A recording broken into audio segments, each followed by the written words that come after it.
Yeah, soldiers, it is your boy, the Anime Stage Country Video, and this is chapters 61 to 63 of Legacy. I hope you guys enjoy the second to last video of this critically acclaimed series. As for the finale, I'll be covering chapters 64 to 67. So it's going to be a 4-chapter special. Anyways, without further ado, let's get right into chapter 61, All Hail the King. Here we go. Chapter 61, All Hail the King. Previously. Shit, Toyarama said, jumping to his feet instinctively. He looks familiar, Now muttered. Who is that? Tsunade asked towards Toyarama and Hashirama. Judging from their expressions, they knew very well who laid on the ground, breathing evenly. The person on the ground groaned just before opening his eyes, and almost immediately, a familiar red color swarmed his eyes. Uchiha Izuna. Now, where am I? Izuna wondered. He remembered dying. Correction, he remembered he was going to die. He knew that once he fell asleep he wouldn't wake up again, and yet he felt awake. He could hear a multitude of people around him. Talking. Rather loudly, he might add. Shit! Izuna heard a shout, and he felt he knew that voice. He was familiar with another one. His body felt weird. It was like every sense was different from what he remembered, but in a good way. He no longer had that constant little pain in his hands from the multiple fractures he had during his life. Who is that? A female voice this time, unknown to him as well. Izuna thought he had observed long enough and decided to open his eyes. He involuntarily let out a groan as he tried to at least sit up. He opened his eyes, squinting at the brightness of the room. His eyes hurt slightly, as if they had never experienced light at all. Due to the pain in his eyes, he instinctively activated his Sharingan. Izuna opened his blood-red eyes, and the first thing he saw was a lot of people in front of him. He quickly skimmed over the faces, all of them strangers to him, until his eyes latched on a very specific person who had white, spiky hair and free red markings on his face. Bah! Toyarama said, curling his lips in distaste. Tobirama! Izuna shouted, startling everybody and jumping to his feet. His right hand instinctively went to a single tiger hand seal. Katon. Izuna gurgled, beginning a fire technique only for Naruto to blitz towards him. Naruto grabbed Izuna by the neck and slammed him on the ground. Traitor! Izuna roared, looking at the blazing Sharingan eyes of the man restraining him. Let me go, or you will die screaming alongside him! Naruto, however, simply disregarded his shouts and unleashed a small pulse of lightning chakra, enough to disrupt Izuna's own network. Nissan? Izuna croaked and fought, blacking out. His last images were that of a man with a Sharingan that strongly resembled his older brother. What is wrong with you? Toyarama snapped at Naruto. You just don't bring Uchiha back to life like that and don't expect reprisals. He only attacked because he saw you, Naruto countered, picking Izuna up and wrapping his arms and legs together. I guess you two have a history, Naruto said. You could say that. He was my Madara, Toyarama explained, putting things in perspective. I killed him though, Toyarama said, and everyone's sweat dropped. I have to agree with Toyarama, Naruto-kun. Bring back a Kage-level shinobi without preparing for it was rather reckless, Hinata stated. Naruto just shrugged his shoulders as he finished tying up Izuna. Why did you bring him back in the first place? Hashirama asked. Answers, Naruto replied. I wanted to know what happened to his eyes and how they turned into a Rinnegan. Well, now began. We know that Madara stole his eyes, and that's a lie! Izuna snarled, awake once again. Everyone turned towards the tied Uchiha. That is a lie. I was dying, so I gave him my eyes voluntarily. He was my brother. We would never harm one another, Izuna said, spatting his answer at the female Uchiha. Well, that answers that, Itachi said thoughtfully. Is that true? Naruto asked, and Izuna nodded firmly. Interesting, Naruto muttered, bringing his hand to his chin. Why did you give him the eyes in the first place? We come from the pure bloodline. We don't get blind from using the Mangekyo, Naruto asked. Pure blood? Blind? What are you talking about? Izuna asked, annoyed by such senseless words. Never mind all of that. Why did you give him your eyes? Naruto asked, and Izuna raised an eyebrow. Why should I tell you anything? Izuna asked with amusement. I'm all tied up. You didn't even offer refreshments to your cooperating prisoner. Izuna chuckled while Naruto didn't seem too happy. Answer me one question and I shall answer yours in reply, Izuna offered with a grin. Fine, Naruto sighed. Who are you? Izuna asked the blonde. Was the blonde related to his brother? They certainly looked alike aside from the blonde hair and strange whisker marks. Senju Naruto, Naruto answered, making Izuna narrow his eyes. You have the Sharingan like me. Why are you called Senju? Izuna asked sharply. My father was an Uchiha, and my mother was a Senju. I had to pick one, Naruto said, shrugging his shoulders. You lie, Izuna said with a harsh tone. The Uchiha and Senju clans have been adversaries since the dawn of time. Neither member of the clans would mingle with each other. Not in these times of war, Izuna finished. Told you, Toriyama said. Bringing back someone from the dead from so long ago was rushed. Died? Izuna wondered softly. I remember dying. How is it I am here? Izuna asked with confusion. I brought you back, Naruto answered truthfully. No one can bring back the dead, Izuna countered. The shinobi world has changed a lot. You have been dead for a very long time. Great uncle, Naruto said, making Izuna's eyes widen in surprise. Only Madara was left alive. So, that means you were his grandson. Prove it, Izuna challenged. Izuna narrowed his eyes when he noticed Naruto's Sharingan morph into a Mangekyo. Another one? Izuna thought with surprise. He watched his space swirl in front of him. Madara's Warfang came out of Naruto's dimension. So it is true after all. Izuna sighed and looked up, spying another blonde man within the crowded room. Naruto caught Izuna's eyes and smirked. Meet Madara's son and my father, Naruto said, pushing Minato forward. Nice to meet you, uncle, Minato said awkwardly. You are my brother's son? Izuna asked in disbelief. Minato simply nodded. I don't see it, Izuna stated, making Minato drop his head. It's the hair, dear. Kushina patted Minato's back. Tell me, Izuna began. How long has it been? It's a strange sight for me to see several Usenju and Uchiha clanmembers sitting in the same room so peacefully. Times have changed, Izuna, Hashirama said, making Izuna glare at the Senju. The shinobi world is no longer a battlefield like the world we knew. Instead of single clans, there are now shinobi villages.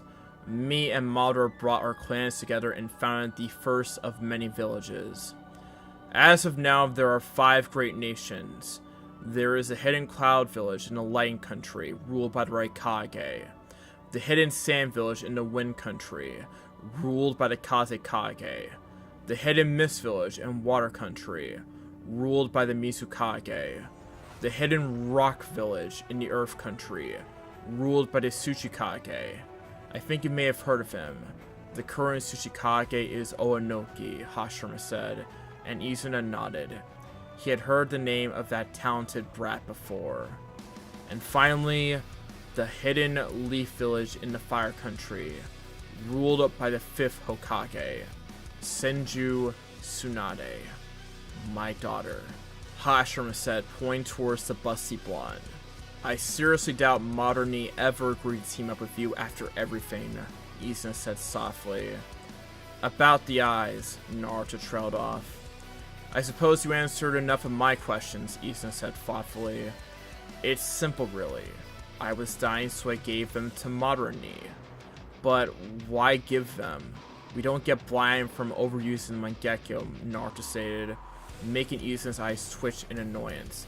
I know we don't, you blind fool, Izuna scowled. Madara was injured in the battlefield. He was slowly losing his sight, and the more he pushed his Sharingan on Mangekyo, the more he aggravated his condition. We didn't exactly have access to proper healthcare back then. And I guess you died shortly after giving him your eyes, Naruto wondered, and Izuna nodded. So this is Madara's Rinnegan, Naruto said, and Izuna's head snapped to the flask on the table. I wonder how Nagato had them in the first place, Naruto muttered out loud. Rinnegan? Are those Madarani's eyes? Izuna wondered in thought, looking at the two flowing eyeballs. We have two accounted Rinnegan users, you and Madara, Toyarama said, and Izuna's eyes widened in disbelief. He turned to the blonde and looked at him in both confusion and intrigue. Who do you think is out there with another Rinnegan? Toyarama threw the question into the air. How could I have forgotten? Naruto facepalmed while everyone looked at him in confusion. I forgot about Zetsu, Naruto said, remembering the last Akatsuki member. What's so special about Zetsu? From her intel, he was a recon member of the group, and that was about it, Hashirama replied, confused. White Zetsu, yes, but the black Zetsu was different. When I talked to all the Akatsuki, I felt his chakra. It was so similar to my and my father's chakra that it was scary, Naruto said, and let the information hang in the air. Do we have Madara's DNA on storage? Naruto asked. You are not bringing back Madara, Toyarama snapped towards the blonde. You fool! Do you want a war on your hands? Toyarama roared, and everyone looked at him in surprise. Toyarama was always a collected individual. Easy, Toby, Naruto said, hoping to calm his uncle. How about I use the Edo Tensei? That gives me control over him, Naruto offered, making Toyarama glare at him even harder. You are a fool. Madara had one of the most powerful chakras I have ever felt, and while yours is slightly more powerful, I doubt even you'll be able to bind him to your will, Toyarama said dryly. Relax, Toyarama, Hinata began. We don't have his genetic material, otherwise the eyes would have found a 50% match towards him, Hinata explained, and Toyarama sighed in relief, slumping on the couch. Thank God for that, Toyarama replied. I thought you liked Madara, Naruto asked, confused. As if, Izuna chuckled. I did, Toyarama replied, making Izuna's eyes bulge out. He and Izuna over there were the only Uchihas I respected back then. Then why all the panic, Hinata asked. Because Madara is both stubborn and volatile. Not to mention as powerful as Hashirama when he supposedly died. If you get an idea into his head, sheesh, you'll never hear the end of it, Toyarama said, and everyone's sweat dropped. I have to agree on that, Izuna chimed in. Oh, you're still here, Toyarama said, making everyone's sweat drop. Of course I'm still here, you bastard, Izuna snarled. What are you going to do with him? Hashirama asked. He didn't expect Naruto to resurrect someone purely for answers. I say we kill him and be done with this, Toyarama said, crossing his arms and looking poignantly at Naruto. Izuna grunted. He would embrace death head-on. Besides, being dead wasn't so bad. It was rather peaceful. I suppose, Naruto said, his eyes turning to the Rinnegan as he placed a single hand on Izuna's head. Ningen. Wait! Hinata said, stopping Naruto from removing Izuna's soul. Izuna opened his eyes and looked at the soul Hyuga in the room. This is what I talked about back in Kyrie. When you can give life a mere snap of a finger, you tend to lose the notion of life itself, Hinata explained. Could you be any more cryptic? Hashirama groaned. What I'm trying to say is that all life is important, Hinata began softly. It doesn't matter if it came from Naruto-kun or Kami herself. Every life is important and to be protected, Not finished, and Naruto sighed, stepping back. You owe your life to my wife. Be thankful she has a kind heart, Naruto said. Izuna grunted. Please. The Uchiha in him had pride. He would never thank an enemy for sparing his life. That still doesn't resolve his fate, Minato said. Just to be clear, Tsunade began sharply, I don't want a Roku Uchiha running rampant in my village. Naruto hummed, bringing a hand to his chin. Tell me, Izuna, you still don't think that Hashirama and Madara teamed up for the greater good? Naruto asked, and Hinata smiled, knowing where Naruto was taking this. Naruto was giving Izuna something that all Uchihas treasured above all else. Family. Come, Naruto said, releasing Izuna from his binds and motioning for him to follow. Let me show you what Madara and Hashirama built together, Naruto smiled, leading Izuna outside the compound into the village that his brother had built. Outside of Senju compound, Konoha. Hang on tight, Naruto said, placing a hand on Izuna's shoulder and flashing both of them towards the Hokage mountain. What was that? Izuna groaned, feeling the world dancing around him. It was that blasted technique from Toyarama! Izuna snarled. Relax, Izuna, Naruto said, calming the Uchiha. You are among family. There are no enemies here, Naruto said. Izuna grumbled at being ordered around by some brat, but reluctantly followed.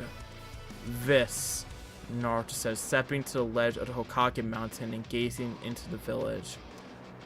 Wow, Izuna breathed out, looking at all the light in the village. This is a Hidden Leaf village, founded by Senju Hashirama and Uchiha Madara, Naruto said, and Izuna just looked in amazement.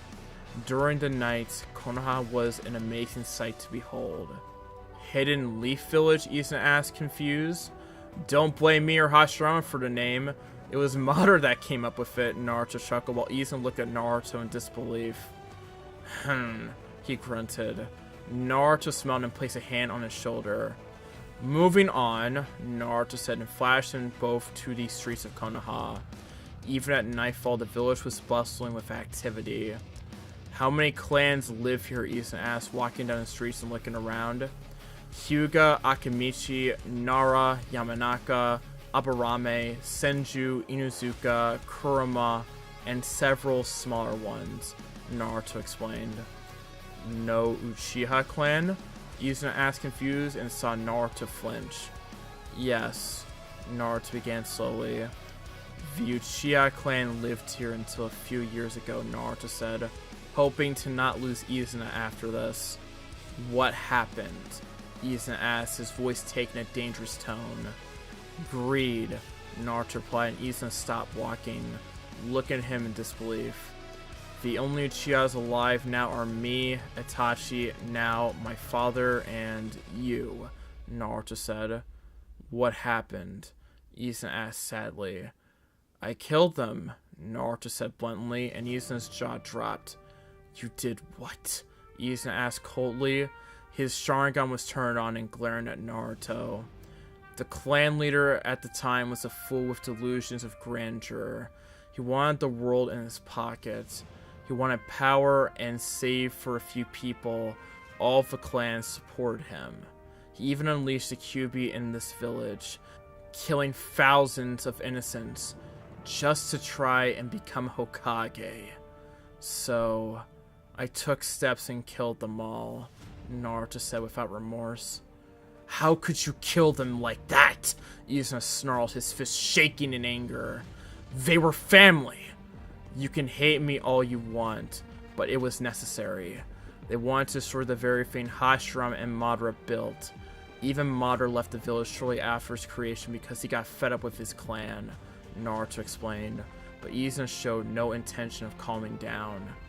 Izuna clenched his fist so hard that his knuckles were becoming white. He looked towards the blonde and lashed out. Naruto saw it coming. He figured Izuna would come at him. Naruto took the punch head-on, staggering backwards slightly. Feeling better?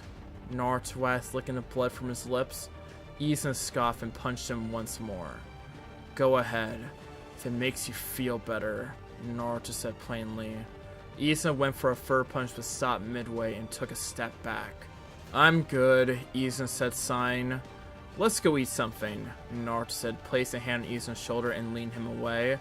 Izuna looked up and saw his busted lip had already healed. Your lip? How? Izuna asked in disbelief. Let's just say I have an advanced healing factor, Naruto explained. Izuna just looked at him in slight suspicion, but if he could bring back the dead, then the healing factor wasn't as surprising. Izuna ended up shrugging his shoulders and tagging along with Naruto in silence. Here we are, Naruto said, stopping in front of a small restaurant with several stools. A ramen bar. Izuna curled his lips in disgust. Why did it have to be ramen? Gross stuff, Izuna said, and Naruto's eyes widened. Ramen is food of the gods, Naruto said, feeling like Izuna had just insulted a higher deity. Naruto pushed Izuna inside, who reluctantly sat on one of the stools. 2 bowls of ramen, old man, Naruto called out. Tucci nodded and went to work. A few minutes later, both Naruto and Izuna were served with a steaming bowl of hot ramen. Wait! Naruto yelled, stopping Izuna from dipping into his meal. What now? Izuna groaned, almost childlike. First, you inhale this godly scent, Naruto said as he lowered his head and inhaled the steam from the rising bowl. Then, we taste the exotic flavor of the godly soup, Naruto said, taking a small sip from the bowl. Izuna's sweat dropped at his behavior, but Naruto wasn't finished. And finally, you eat the noodles, relinquishing on the softness and flavor they carry. Only when you have finished these important 3 steps, you may feast on your meal like a hungry bear. Naruto finished. Izuna was looking at him like he was growing a second head. Tucci was just nodding in acknowledgement. Whatever, Izuna said and picked up the bowl, nearly swallowing his meal in an instant. No! Naruto whined, having seen his teachings gone to waste. It wasn't half bad, Izuna said, placing the bowl down. He looked over to Naruto and saw him moping over his own bowl. Say, Tucci-san, Izuna began, drawing the attention of the ramen chef. Who founded Konoha? Izuna asked. Really? Naruto thought, nearly facepalming. He's asking Tucci of all people? Tucci was taken aback from the question. He had been asked a lot of stuff, but this is a first. Tucci standing looking over to Naruto, who was eating his ramen like nothing had happened. Senju Hashirama and Uchiha Madara, Tucci replied. It was basic knowledge after all. Izuna said nothing and waited for Naruto to finish in silence. Ready to go home? Naruto asked. Your home isn't my home, Izuna said defiantly. It will be. Give it time. Naruto sighed, flashing both Uchihas to the Senju compound. Next day. Morning, Hinata-chan, Naruto said, kissing her head as he sat down at the table for breakfast. He yawned and rubbed his eyes, pushing the lack of sleep away. Last night's tour around the village had taken longer than he anticipated. He's gone! Torana shouted as he rushed into the kitchen, slamming the doors open. Who's gone? Hinata asked, munching on some toast. Izuna, Naruto answered, eating his cereal peacefully. You knew? Torama seethed. Of course I knew. I'm not naive enough to just drop Izuna into one of the rooms and hope he doesn't kill us in our sleep. Naruto chuckled and looked towards Itachi, who didn't seem to like the joke. I let him leave, Naruto said, and Torama sputtered in reply. Why? Torama said in disbelief. Because we want his loyalty, Hinata began, just as Naruto opened his mouth to reply. We want him to choose to live with us by his own free will. He was born in a different time than ours and never got to experience this village system like you and Hashirama. Telling him that Konoha was built by Madara and trapping him here would do more harm than good. He needs to choose by himself where he stands in this new world, Hinata explained, and Naruto nodded. You took the words out of my mouth, Naruto nodded until a thought crossed his mind. That's rather creepy, how you said exactly what I wanted to say. Maybe I should stop feasting on your brains at night, Hinata said thoughtfully, sticking her tongue out. The brains from which head? Naruto whispered huskily into her ear. That's lame, she groaned in reply while Naruto laughed. You are a pervert, no matter how much you deny it, Kurama muttered from his mind. So you let him go just like that? Toriyama asked, shaking his head in disappointment. Naruto and him did agree on a lot of things, but Naruto had more trust in her people than him. Did you even tag him with the Hirashin seal? Toriyama asked, hoping for a yes. No, Naruto replied, and Toriyama hung his head. He valued you extensively throughout his life. He would recognize that seal in a heartbeat. So you just let him go? Just like that? Toriyama asked. Yes. You are too trusting. Let's hope it doesn't come back and bite you in the ass, Toriyama warned, and sat down to eat as well. If my ass hurts, you'll be the first to know, Naruto replied, making Toriyama look dangerously at him. A few days later. All ready to go? Tsunade asked, looking at both Naruto and Hinata, her chosen bodyguards for the 5 Kage summit that would take place in the Land of Iron in a few hours. Toriyama was also tagging along, but for other reasons, primarily one Mizukage. Leave the cloak, Naruto, Tsunade warned. I don't want the other Kages thinking you were the new ringleader for the Akatsuki, she said. In a way, I am the new leader, Naruto replied. Do you want to be jumped by the other Kages? Tsunade asked in disbelief. It might be fun finding 3 or 4 Kages at once, Naruto pondered, while Tsunade just looked at him blankly.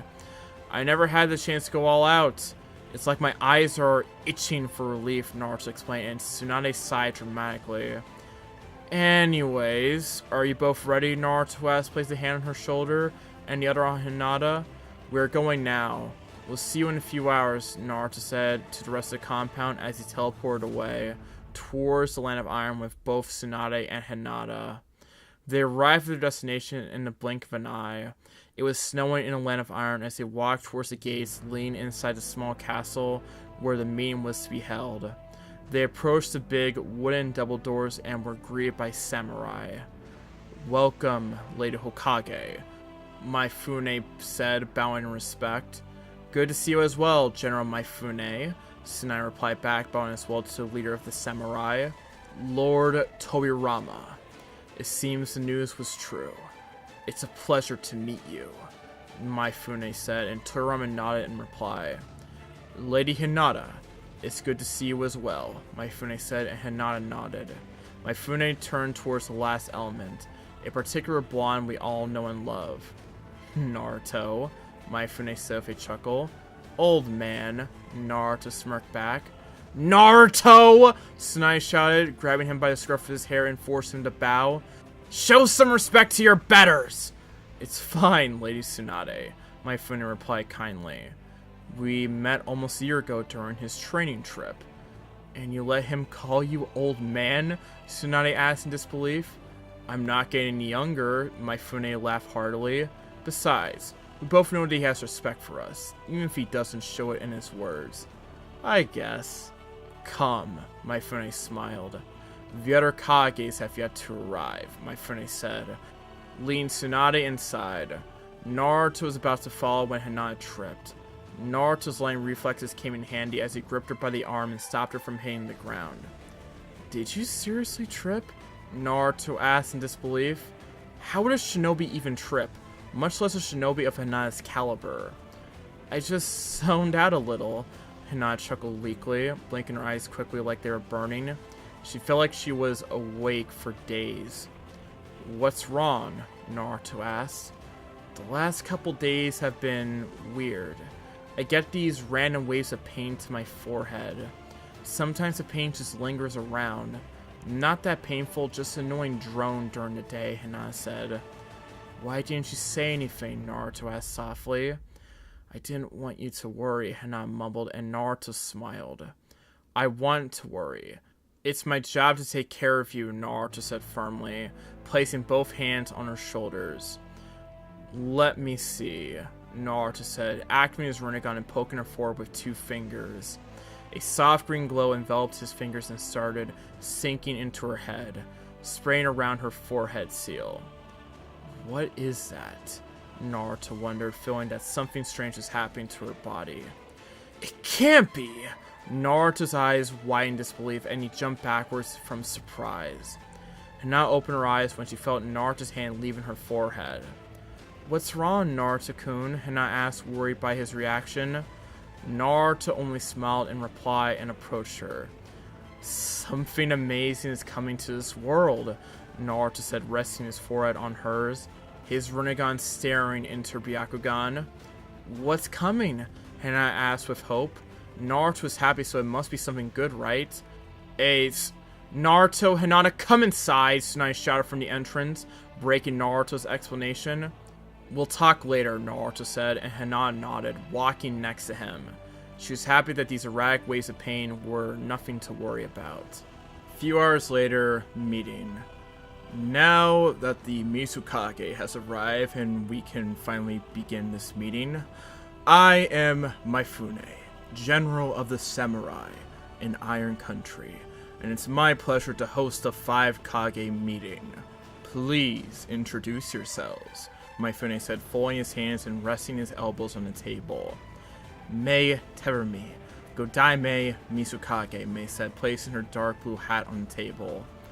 Hey, Yondaime Raikage, Ace said, throwing his yellow hat to the table.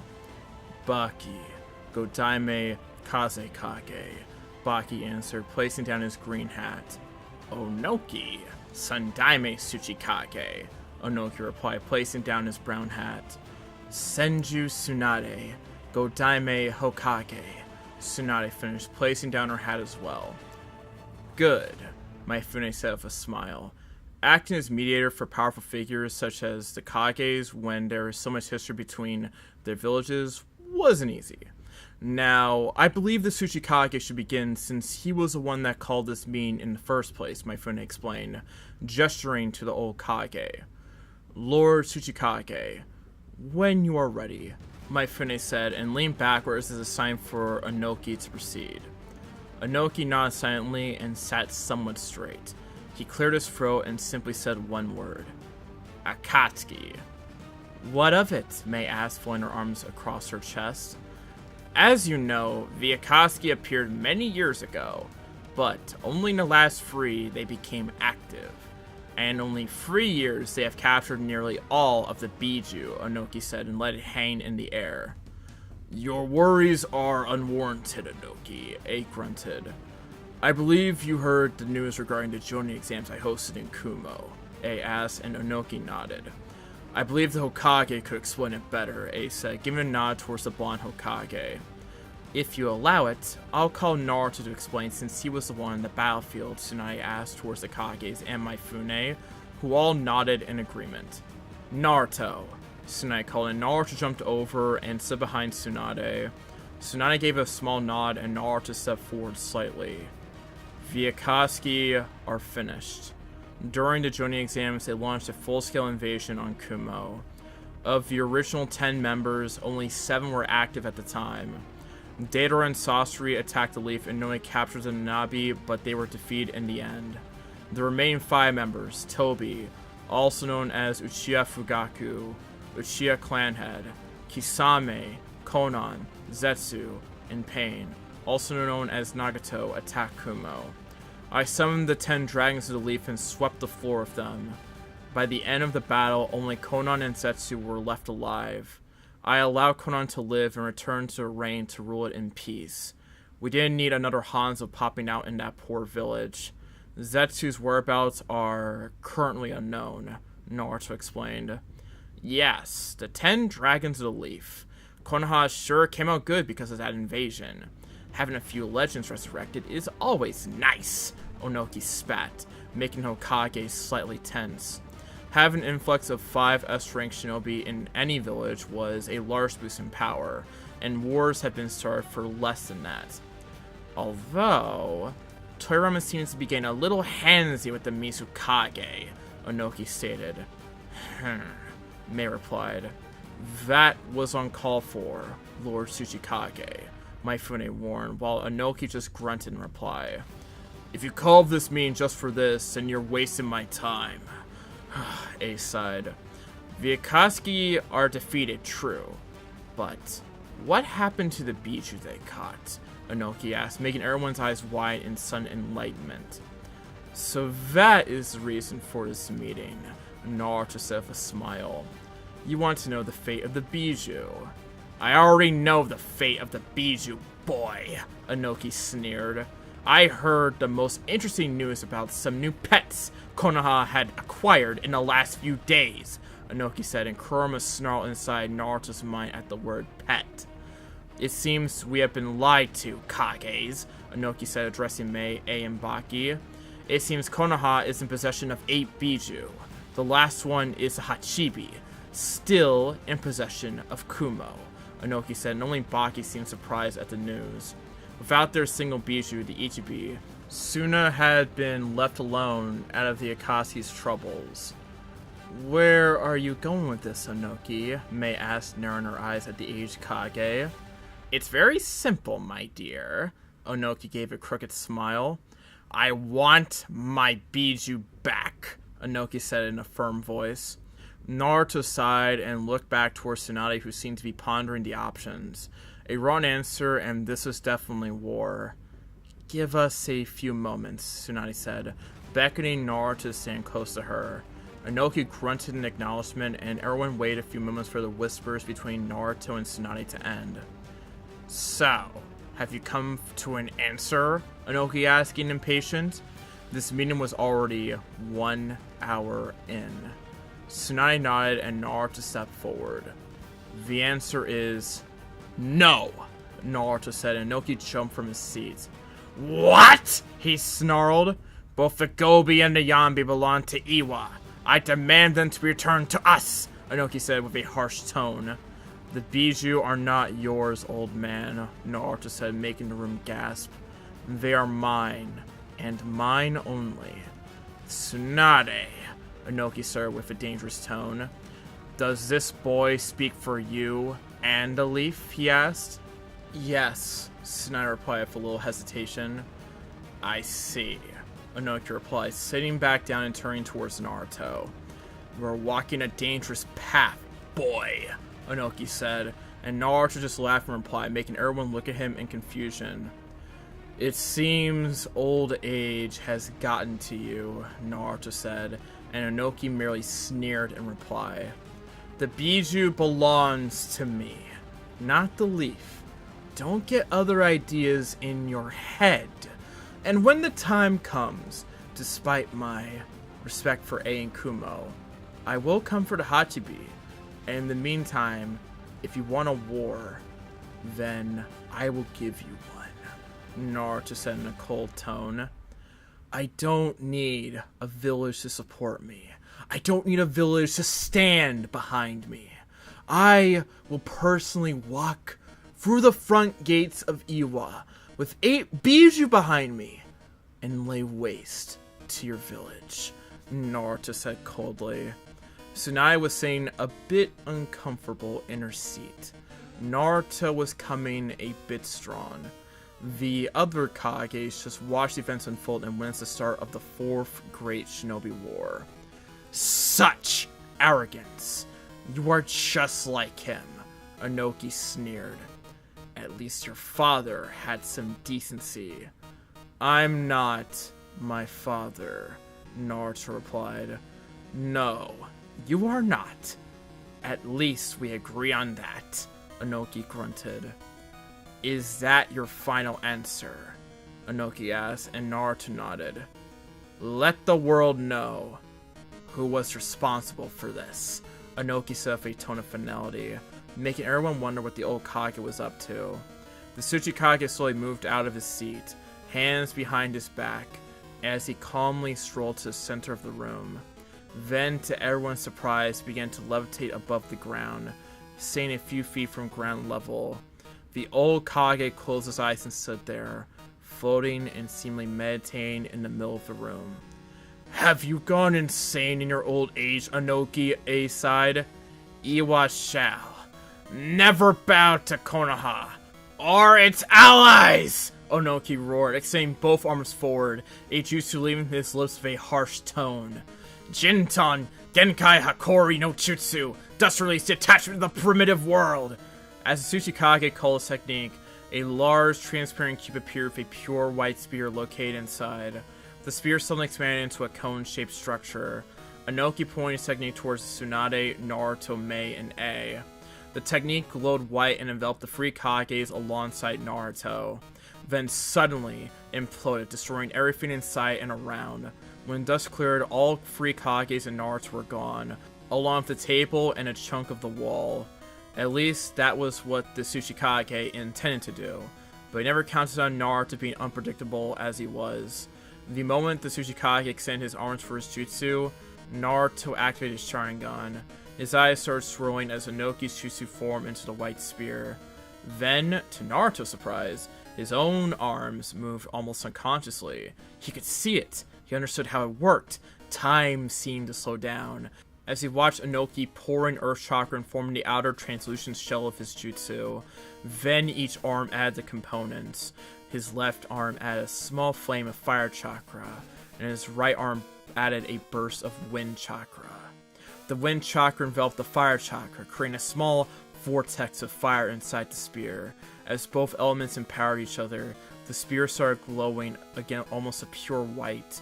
What Naruto didn't know was that he was performing the exact same steps as he watched Inoki.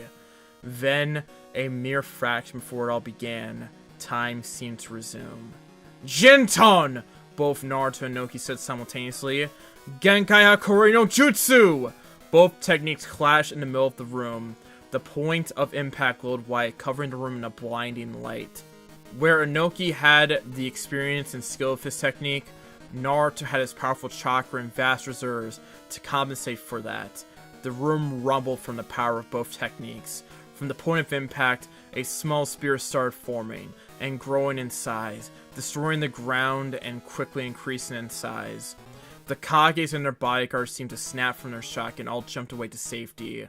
Suddenly, just like it began, the jutsu imploded and the piercing light died down. Everyone was staring at Naruto and Inoki. Even they seemed to be in shock. Inoki for seeing Naruto copy jutsu, and Naruto himself for being able to copy said jutsu. Inoki! A snarl, being the first to break from the shock. He bent down and jumped towards the levitating Inoki, tackling the old man to the floor. Naruto was shaken from his shock, noticing the entire room was about to explode in war. He took a deep breath and sent his golden chains to immobilize everyone in the room, most already running through hand seals. Everyone calm the fuck down, Naruto roared, releasing a wave of chakra that made the entire room shake slightly. Naruto released his chains, leaving them only around Inoki and his bodyguards, Kurotsuchi and Akatsuchi. Good, Naruto said in his normal voice. He rose a single hand and tried the jutsu once again. He was once again shocked to see a small white spark at the tip of his fingers, forming the perfect spear he had used. Inoki, Mifune said harshly, forgetting all niceties. What is the meaning of this? You dare attack foreign Kages on neutral ground, he asked, his voice taking a deeper tone. It would seem that Iwagakure will go to war over the Biju, and not against Konoha alone, Tsunade explained, looking at the chained Kage on the floor. Yes, A drawled. It would seem our alliance agreement got public. What's your take on this, Kaze Kage-sama? Mei asked towards Baki. You are, after all, allied with Iwagakure, are you not? Mei asked sweetly, making Baki take a step back and gulp in fear. I assure you, Baki tried to reason. I knew nothing of his plans for this meeting. Prove it, Naruto challenged, extending his arm for Baki to take. The Kazekage, however, didn't even hesitate and placed his hand on Naruto's. Ningendo, human path, Naruto thought, taking particular care to keep his eyes closed. He scanned through his memories and found nothing. He's clear, Naruto said, and Baki released a breath of relief he didn't know he was holding.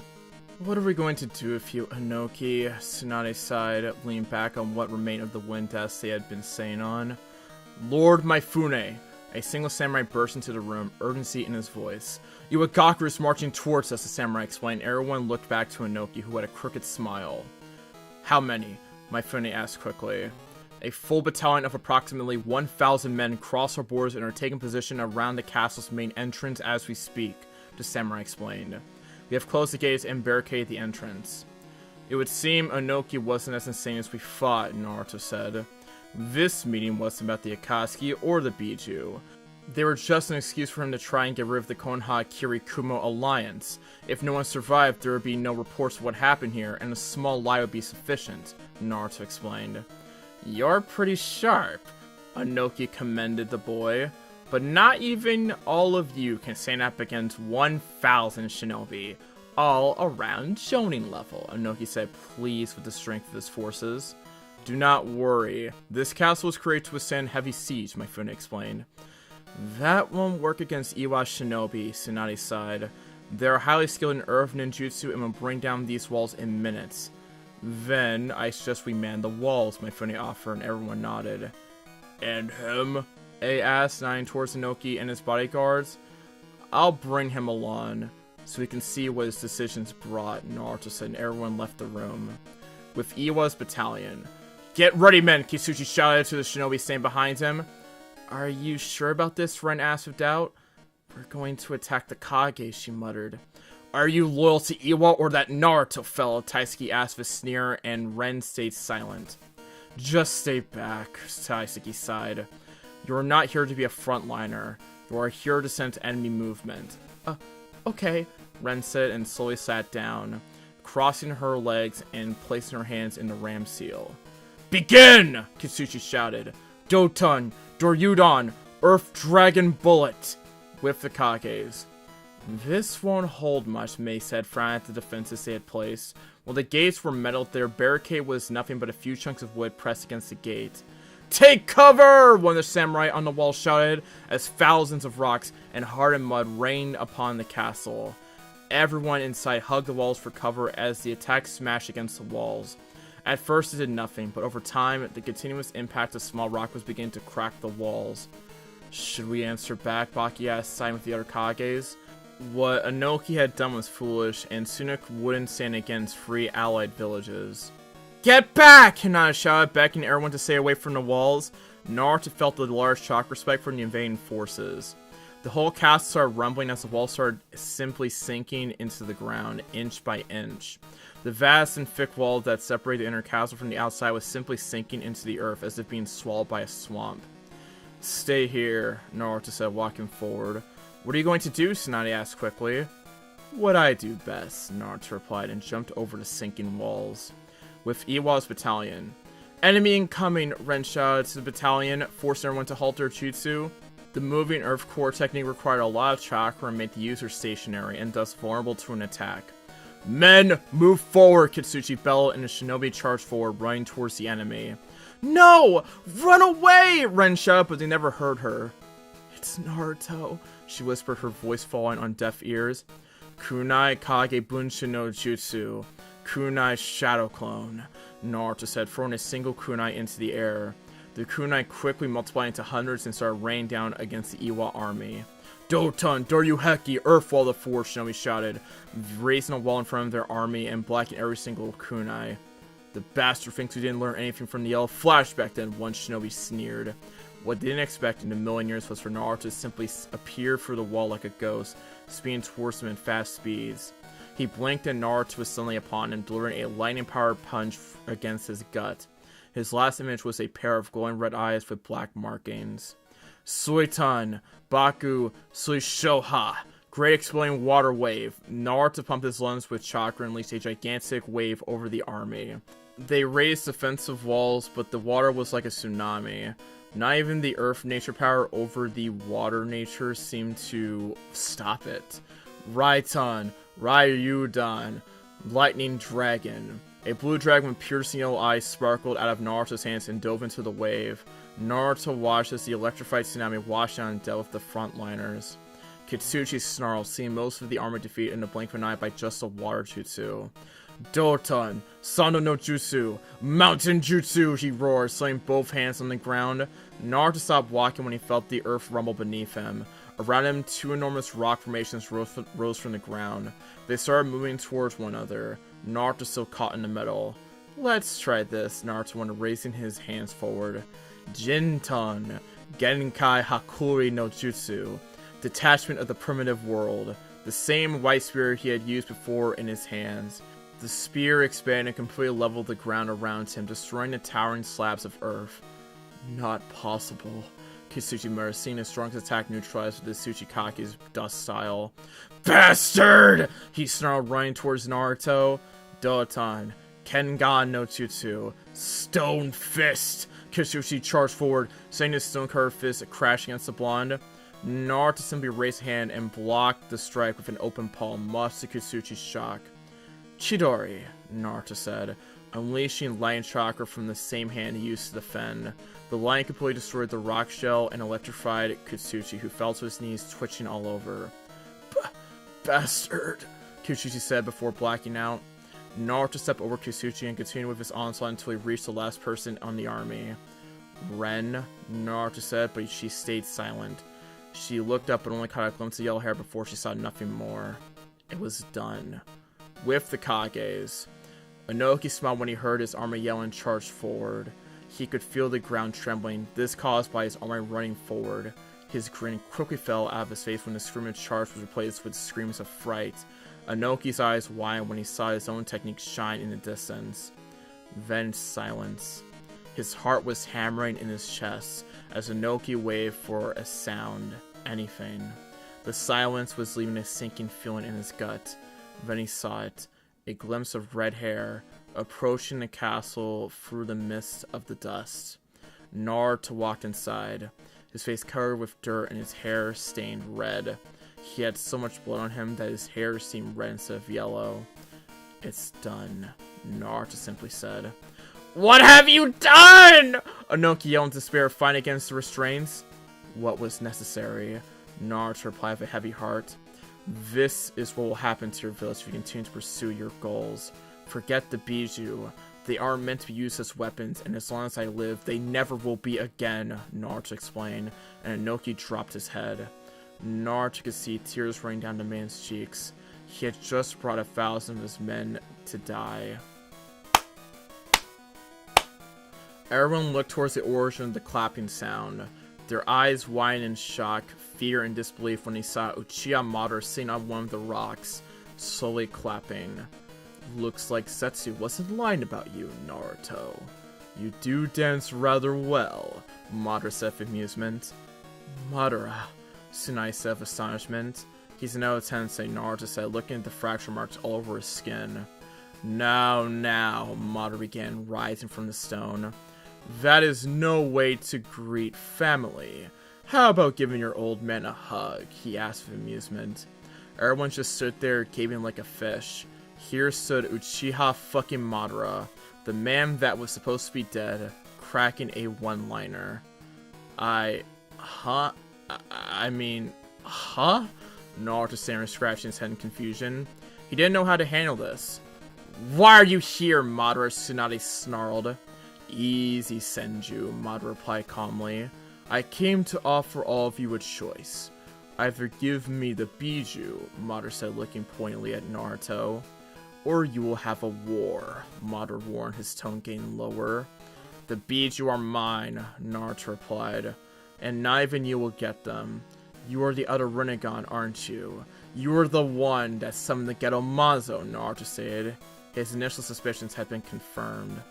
Guilty as charged, Madara said, raising his arms in defeat. But I do have to thank you, Madara said, getting a confused look from Naruto. You gave me my brother back, Madara smirked. Told you, Toyarama grunted. And as a gift in return, I came here to offer all of you a choice. You either deliver me the Bijou peacefully, or I will give you a war. Iwagaku today was only a taste. It's amazing what the power of suggestion can do, isn't it, Inoki? Madara asked with amusement. A suggestion here, a suggestion there, coupled out of your already existing hate towards the Leaf, and here you go. Bring an army to kill your enemies, Madara said, making everyone stare at him in shock. Inoki just looked blankly at the ground. Don't feel so bad, Madara appeased. Naruto is rather mild with them. They are all knocked out, you know. They are all alive, Madara explained, and Inoki's head snapped up and looked towards Naruto.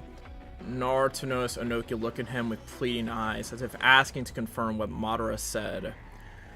It's true. They're only knocked out. The blood on me was only a simple genjutsu, Naruto confirmed, and Inoki could only sigh in relief. Anyway, he may be mild, but I'm not, Madara smirked and nodded towards the outside of the castle. The night sky was immediately lit ablaze. No! Naruto flashing towards the battlefield. He saw a clone of Madara do a single handstand and spew an ocean of fire against the unconscious shinobi lying on the ground. Suiton, Bakutsu Shoha, Great Exploding Water Wave. Naruto did the same jutsu yet again.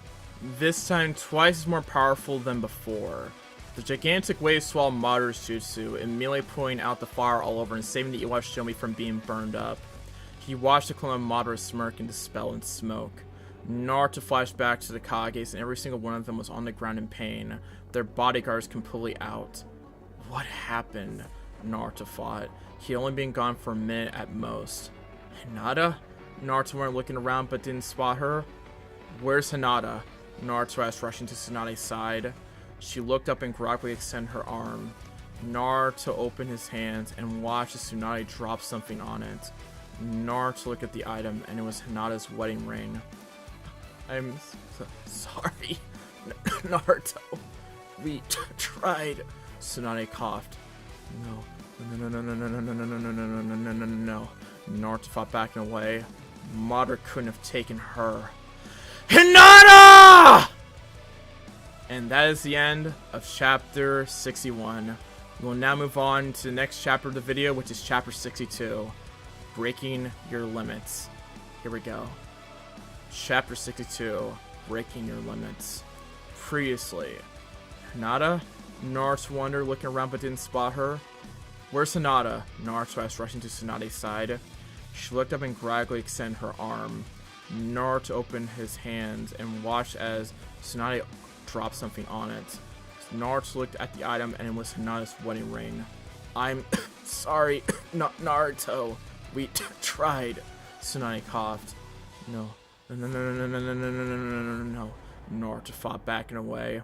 Madara couldn't have taken her. Hinata! A few days later, Konoha. The Senju compound was in a somber mood, and Naruto was even worse. His Uchiha side was coming out, and he was moping around in the corners and mostly snapping at anyone around. Everyone was in the living room waiting for Jiraiya. Well, everyone was waiting. Naruto was pacing around in the middle of the room, hands behind his back and a scowl on his face. Where the hell is he? Naruto asked loudly, moving his arms for good measure, but no one replied to him. They knew he would snap at anyone who said anything, regardless of the answer. His waiting was cut short when the door opened and Jiraiya strolled inside with a disappointed look. Naruto rushed towards the man and quickly asked, "Where is she?" Jiraiya looked at him sadly. Naruto was looking at him with eyes filled with hope, and it broke his heart to answer. "I'm sorry, Naruto," Jiraiya said, dropping his eyes. "I couldn't find her." You couldn't? Naruto whispered. The words from Jiraiya finally settled in, and he felt his stomach drop. All this waiting he had done, waiting for Jiraiya to return with her whereabouts. All this time, wasted. What do you mean, you couldn't find her? Naruto asked, his voice just above a whisper. His head snapped upwards with a furious gaze.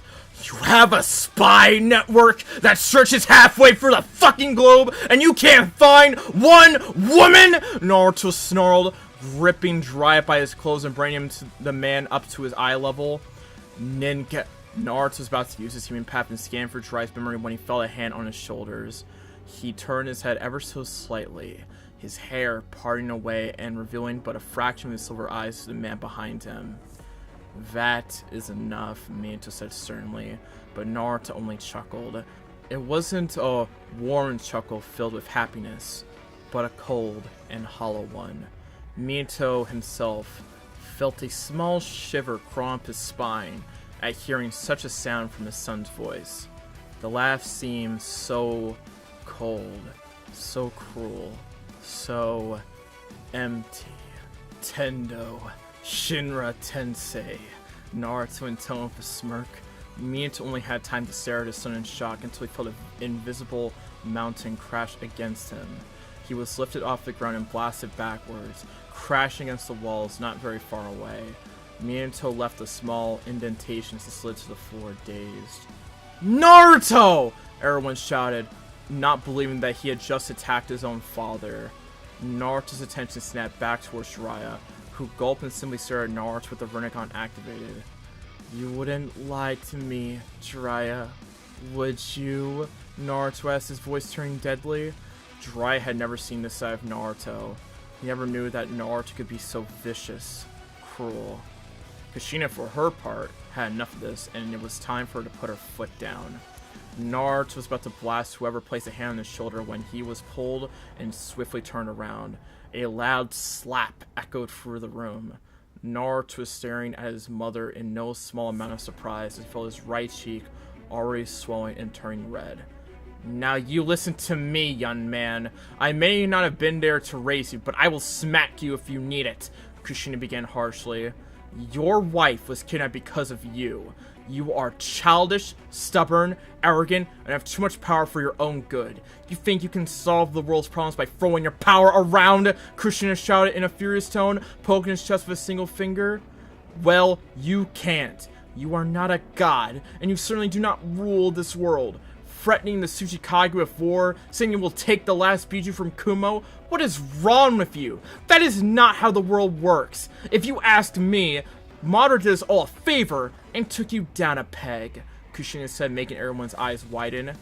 Ever since you got your little Rinnegan, you have been going around with your chin up, praising to be God Almighty. But you are not. And a word of advice, Kushina said, lowering her tone. If you are not careful, you might one day lose her too. Now, go cool off, Kushina finished and pushed him out. Naruto said nothing, simply walked out of the compound. That was a little harsh, Kushina, Tsunai said, helping and growing Minato off the floor. Minato didn't seem to bear any external injuries. The man just seemed to be dazed as he was looking at seemingly nowhere. He needed it. It's the parents' job to discipline their children, Kushina huffed, hands on her waist as she walked towards her husband. With Naruto. Naruto strolled around Konoha aimlessly. The village was buzzing with activity, but Naruto didn't seem particularly interested in anything. His mother's words still rang around in his ears. Was it my fault? Naruto wondered, looking at the sky. It was a clouded night, not a single star visible, not even the moon. Hey, Naruto. Naruto turned to the source of the voice and found himself in front of the ramen stand. Ramen for dinner? Tucci asked hopefully. Not hungry. Thanks anyway, old man, Naruto replied solemnly and moved on. Tucci was surprised by Naruto refusing ramen, but the look on his face said all that he needed. Maybe if I give him the Biju. Don't you dare. Kurama snarled from his mind, making Naruto flinch. Is that it? You would give us to him, just for her? Kurama asked sharply, his tails waving. He kinda understood what Naruto was going through. He, as well, had grown fond of the girl. She's my love. My wife. My queen, Naruto said sadly, walking like a ghost through the crowded streets. I would do anything for her. Even sacrificing a friend? Kurama asked softly. Naruto said nothing and continued walking, hands deep in his pockets and his head down, the hair clouding his vision of everything but the ground. What am I supposed to do? I have all this power. I can create and destroy moons, but I can't even find one woman. Some god I am, Naruto thought bitterly, kicking a stray piece of rock away. She can be anywhere in the world.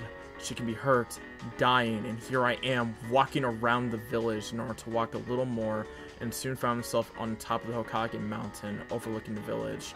He kinda resented the village. They were all happy and cheery. Rain? Naruto muttered, feeling a drop of water on his face and slide down his cheek. He looked up as rain started pouring from the sky, and watched the people ran around trying to escape the rain. Flashback. You were always with me since the very beginning, Naruto began. You were the first person to show me kindness and love. You were my first friend, my girlfriend, and now my greatest love. You were there when I was feeling alone and lost. You were there when I was called a monster. And you were there when I was thrown from stores and feeling lonely.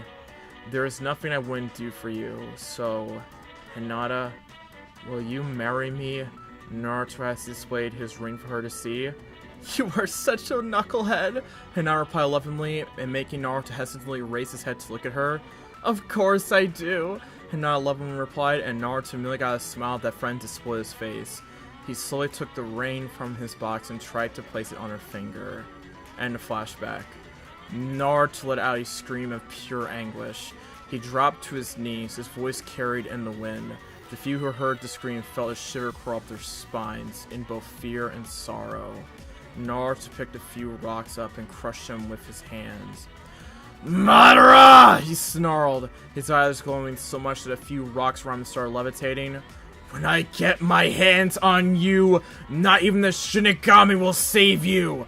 Naruto growled with conviction, a thunder lighting up the sky as the words left his mouth. Darkness, when everything that you know and love is taken away from you so harshly, all you can think about is anger, hatred, and even revenge, and no one can save you. Kurama muttered, and Naruto gave a hollow chuckle. It was one of Father's favorite sayings. Kurama informed him. I'm not going dark, Naruto said, swallowing hard, his throat dry from the previous shout. I'm just so angry. I can feel it bubbling inside of me, just waiting to be unleashed. I just want to lash out and destroy everything around me, Naruto explained and sat down on the mountain. The rain pouring down, but he didn't seem to mind. The rain reminded him of her. Naruto sighed and watched his breath leaving his mouth. Temperature started dropping as frost left his mouth like a cloud of smoke. He inwardly felt a chill run up his spine as a presence manifested itself behind him.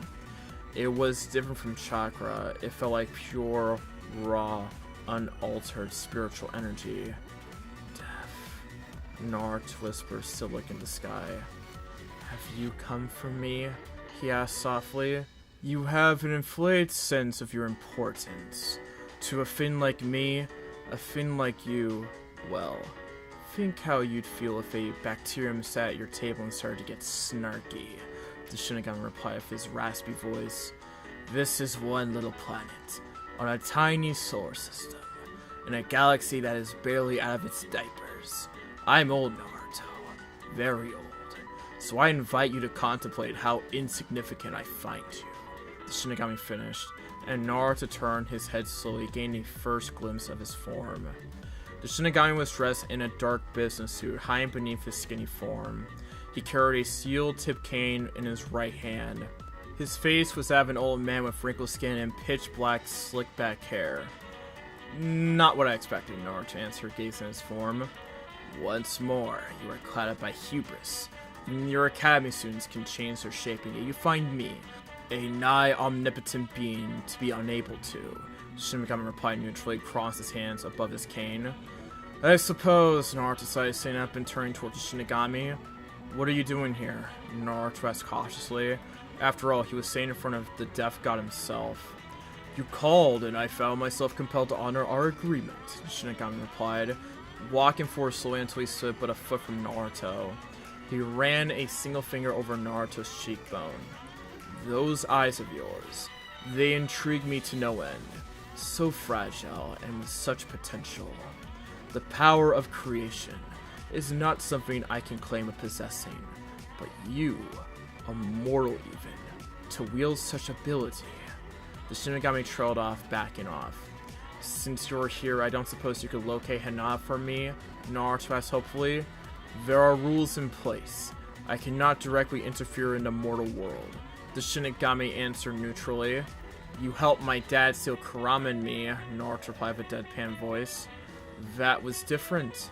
I was summoned and received a soul as payment. The Shinigami answered truthfully.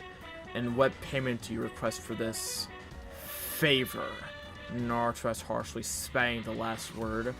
Mind your tone, human. The Shinigami bellowed sternly. I'm afraid I can't locate your precious wife. I can only feel souls without vessels. The girl you refer still draws breath.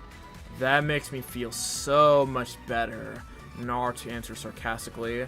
Some god you are, Naruto said, shaking his head. You seem to have the raw understanding about how things work.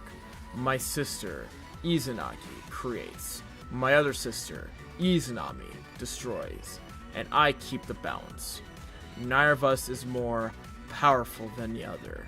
And none is omnipotent. It's as simple as that, Def explained, and walked forward towards Naruto, their noses nearly touching. You think you're a god? Def asked, his pupils expanding. Please, I've seen my sisters, and you, sir, are no god. I could kill you right here. It would be so easy, like snapping a twig. You are welcome to try. I have my hubris after all, Naruto replied, never looking away from Def's eyes. Foolish boy, you can't kill Def, Def replied, shaking his head in disbelief. Foolish mortals, you are weak, frail, pathetic. You fear yourselves and what you will become.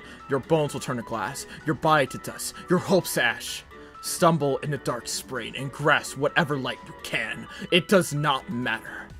Because in the end, only I will remain. Perhaps, Naruto replied, making Def narrow his eyes. But I am very adept in the sealing arts, Naruto warned. You are the first mortal to ever say that to me. Most just cry or cower.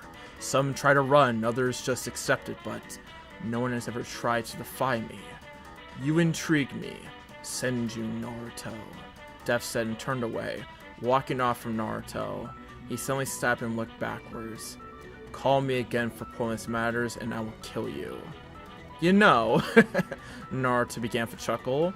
I do believe this is the beginning of a beautiful friendship. Def said nothing and simply disappeared from view. Naruto just didn't want to think about what happened right now and simply sat back down. Seconds turned into minutes. Minutes into hours. Mom was right, Naruto sighed. Looking at the sky, the rain had ceased somewhere along the night and the sun was just peeking in the horizon. I became the very thing I once told Sasuke not to be. Naruto laughed weakly. Naruto got up and started walking back to the Senju compound. He had a few things to fix. Senju compound. Most of the shinobi living in the Senju compound were in the kitchen eating breakfast. They heard the door creak open and watched as Naruto walked inside. Hey, Naruto agreed weakly and walked to the table. No one said anything as Naruto sat down and began eating as well. Sorry, Naruto suddenly said, making everyone stop their actions. I'm sorry for the way I acted the last few days. Naruto and Kushina nodded, placed a hand on his shoulders. Dad, don't worry about it, meaning to wave them off. I would be a lousy father if I didn't forgive my son for lashing out when he was hurt, meaning to grin, and Naruto nodded, his eyes watering. How did he get her? Naruto suddenly asked. It occurred to Naruto that he never asked Tsunade about how Madara had taken her. He'd only been away for a few seconds, a minute at the latest. He is fast, Naruto. Very fast, Tsunade answered sorrowfully. What kind of master couldn't protect her apprentice? She looked at Naruto and waved for him to blow up again, but he didn't. How fast? Naruto asked after a few moments. Tsunade smiled. He was beginning to reason instead of being driven by emotion. I guess we know where Minato inherited his speed. Madara didn't seem to be at his level, but Tsunade trailed off. Naruto understood what she meant. He knocked us around in a blink of an eye. Neither of us expected that. Zetsu came and grabbed both of them, Tsunade explained. What about Hinata? Naruto asked, looking at his plate and clenching his fist to contain the anger he felt at Madara. We will find her, Naruto, Kushina said softly. Then we will kick his ass, she barked, punching the air. I get. Naruto's head snapped to the side. He sensed something. A presence approaching the compound. Before anyone could ask what happened, Naruto's eyes lit up as he jumped from his seat and ran to the door, nearly dragging the wind stool with him. He was at the door in the blink of an eye and pulled it open, smashing the handle into the wall. Hinata, Naruto muttered, looking at the person standing on the other side. He hoped it wasn't a mirage he was seeing. At the door stood a woman who looked exactly like her. Hinata-chan. he whispered, and she nodded, running to him and hugging him fiercely, as if he'd slip away at any instant. Hinata sobbed in his arms as he held her, dropping to the floor. The rest of the compound went after Naruto and found him and Hinata cradling together on the floor. Hinata! She's back! Shishina shouted in astonishment and surprise. Naruto finally let go of her and stepped back a little. He raised her face and gently cleaned her tears. Hinata-chan, he said softly, running his thumb over her cheek. Both Naruto and Hinata got up. Everyone walked inside and sat around the kitchen table. Everyone was shocked to see that Hinata had returned, on her own. How did she manage to escape? I know you have questions, Hinata said, breaking the awkward silence in the room. She snuggled deeper into Naruto's arms, who tightened his hold ever so slightly. It was amazing how her presence calmed him down. All his anger, hatred, gone. How can we be sure it's really you and not some Zetsu clone? Toyarama asked, crossing his arms and leaning back in his chair. He wouldn't put it past Madara to try and scheme something. I already touched her soul. Zetsu don't have any, Naruto replied, stopping Toyarama's incoming rant. How did you escape? Hashirama asked, narrowing his eyes. Madara isn't exactly stupid to the point of letting prisoners escape. I didn't escape, Hinata chuckled softly. He let me go, Hinata said, making several jaws hit the ground. He let you go? Just like that? Toyarama asked in disbelief, and Hinata nodded in disbelief as well. She still could barely believe that she was simply released. According to him, my kidnapping had two purposes. The first was to get his Rinnegan back, Hinata said, and Naruto's eyes widened. He was about to leave, but Hinata held him in place. It's already gone, Naruto-kun. He read my mind with his Rinnegan and sent a Zetsu clone of me to the hospital. He already has the Rinnegan, Hinata said, looking at the floor. I'm sorry. I can resist the Sharingan Genjutsu, but the Rinnegan... Don't worry, Hinata-chan. I'm glad you're safe. Nothing else matters, Naruto said gently. What was the other reason? Hashirama asked, rubbing his chin. He said it was to make Naruto-kun ready, Hinata explained, making everyone frown in confusion. Ready?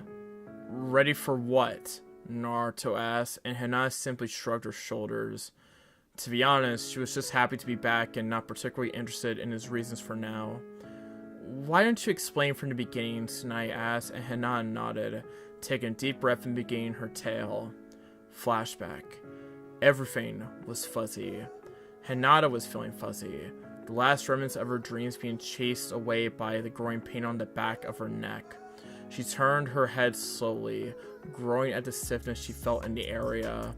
She tried bringing her right hand to massage her neck, but found that she couldn't. What happened? Hinata wondered and thought. She still had eyes closed, and not truly wanting to face the brightness should she open them. That was until the memories of the previous night came flooding in. Her eyes snapped open, only to be closed immediately after due to the brightness. She took a calming breath and slowly opened her eyes, letting them adjust to the ambient light of the room. The first thing she noted was that her hands were bound behind her back, her legs bound in similar fashion. She tried using her chakra scalpel to cut down the ropes, but felt high resistance in molding chakra. She carefully examined her body, searching for any trace of a chakra seal. Something was blocking her ability to mold chakra, and usually it was a chakra suppressing seal stuck somewhere in contact with her skin. Alas, her searches were for nothing. She couldn't activate her Byakugan, and being bound restrained her movements a lot. She decided to observe the room where she was stuck. The room itself was very plain. Brown walls, a wooden floor, a door, and a single light bulb stranded on the ceiling. Where am I? She wondered. She remembered taking a heavy blow to the back of her head, courtesy of Madara. But after that, it was blank. She didn't even remember the dreaming that she had mere moments ago. Hinata turned towards the door. She could hear voices coming from the other side. She focused and tried to pick up any word. She recognized the voices. They belonged to Izuna and Maru, but they were talking too quietly for her to hear properly. Hey, one. She recognized Maru's voice. Power. Person. Nada voice belonged to Izuna. Hinata. Straight. Hinata was surprised to hear her name being uttered in their conversation. She was trying to make sense, but she only got a few words here and there. Not nearly enough to complete the sentences and understand their conversation. Why? Izuna asked. Because change. Villain. Hinata heard Maru reply, and then it was over. Instead of words, she now heard the sound of footsteps getting closer and closer. The door opened, and the Uchiha brothers stepped inside. Neither said a word as they approached Hinata. Hinata watched them approach, her heart speeding up in response. What do you want with me? Hinata asked, her voice calm and neutral, not betraying nervousness she felt inside. Outside, she was as calm as possible, but inside, there was a maelstrom of thoughts running through her mind. Relax, girl, Maru replied, sitting in front of her with his legs crossed together. As to why you are here, 3 reasons, Maru said, raising 3 fingers. First is information, obviously. I'm about to wage war. Any information on the enemy is essential after all. The second reason is to make Naruto ready, Maru said, and Hinata stared blankly at him. And 3, if anyone knows where my Rinnegan is, it will be you. Maru said with a small chuckle. Hinata's eyes widened a fraction of an inch as she tried to show no emotion at his words. I will tell you nothing, Hinata hissed coldly. You don't have to. Maru smirked and activated his Rinnegan. He placed a single hand on Hinata's head and grabbed her by the hair to stop her from struggling. Stop! She shouted, squirming under his touch to try and break free. Ningendo. Human path. It was too late. Hinata's eyes dazed as she entered some type of trance. Maru quickly shuffled through her memories until he found what he was looking for. His Rinnegan was at Konoha's hospital, in Hinata's private laboratory where she had been running a few tests on the eyes. Maru removed his hand and stepped back as Hinata regained her focus. Zetsu, Maru called, and a single white Zetsu appeared from the ground. You know what to do, Maru said, and the clone nodded silently. The clone touched Hinata and immediately took her form. Go get my eyes, Maru ordered, and the clone sunk into the ground, heading towards Konoha at full speed. Naruto-kun will defeat you, even if you have your eyes back, Hinata replied defiantly. Girl. Who says I want to defeat him? Maru chuckled darkly, getting a confused look from Hinata. Don't for a moment assume you know any of my plans. What now? Hinata asked, her heart hammering in her chest. Were they going to kill her now they had the information they needed? Now we wait, Maru said and walked out, leaving Hinata alone in the room. Wait for what? Hinata said out loud as the light on the ceiling turned off and she was left alone in the dark. Next day, she didn't get any sleep that night. Even completely shrouded in the darkness of the room, she couldn't help but let her mind wander and work overtime on how to escape. Although, it put things into perspective, how terribly weak any shinobi was without their chakra to fuel their powers. Naruto and other strong shinobi like Rock Lee and Maito Gai might be able to break their binds with raw muscle strength alone, but Hinata's massive strength was solely based on her chakra. Her Byakugan needed chakra. Even their Senbon and Kunai, they needed chakra since they were stored away in her storage seals. She sighed and leaned back against the wall. There wasn't much to do around here except wait for something to happen. Suddenly the lights were turned on and Hinata scrunched her eyes at the sudden brightness. The door opened and Izuna strolled inside of a metal tray. Rise and shine, Izuna laughed at his own joke as he walked into the room. Didn't get much sleep, he asked, noticing dark bags under her eyes. Anyway, enjoy lunch, Izuna said, putting a tray on the floor and sitting in front of her.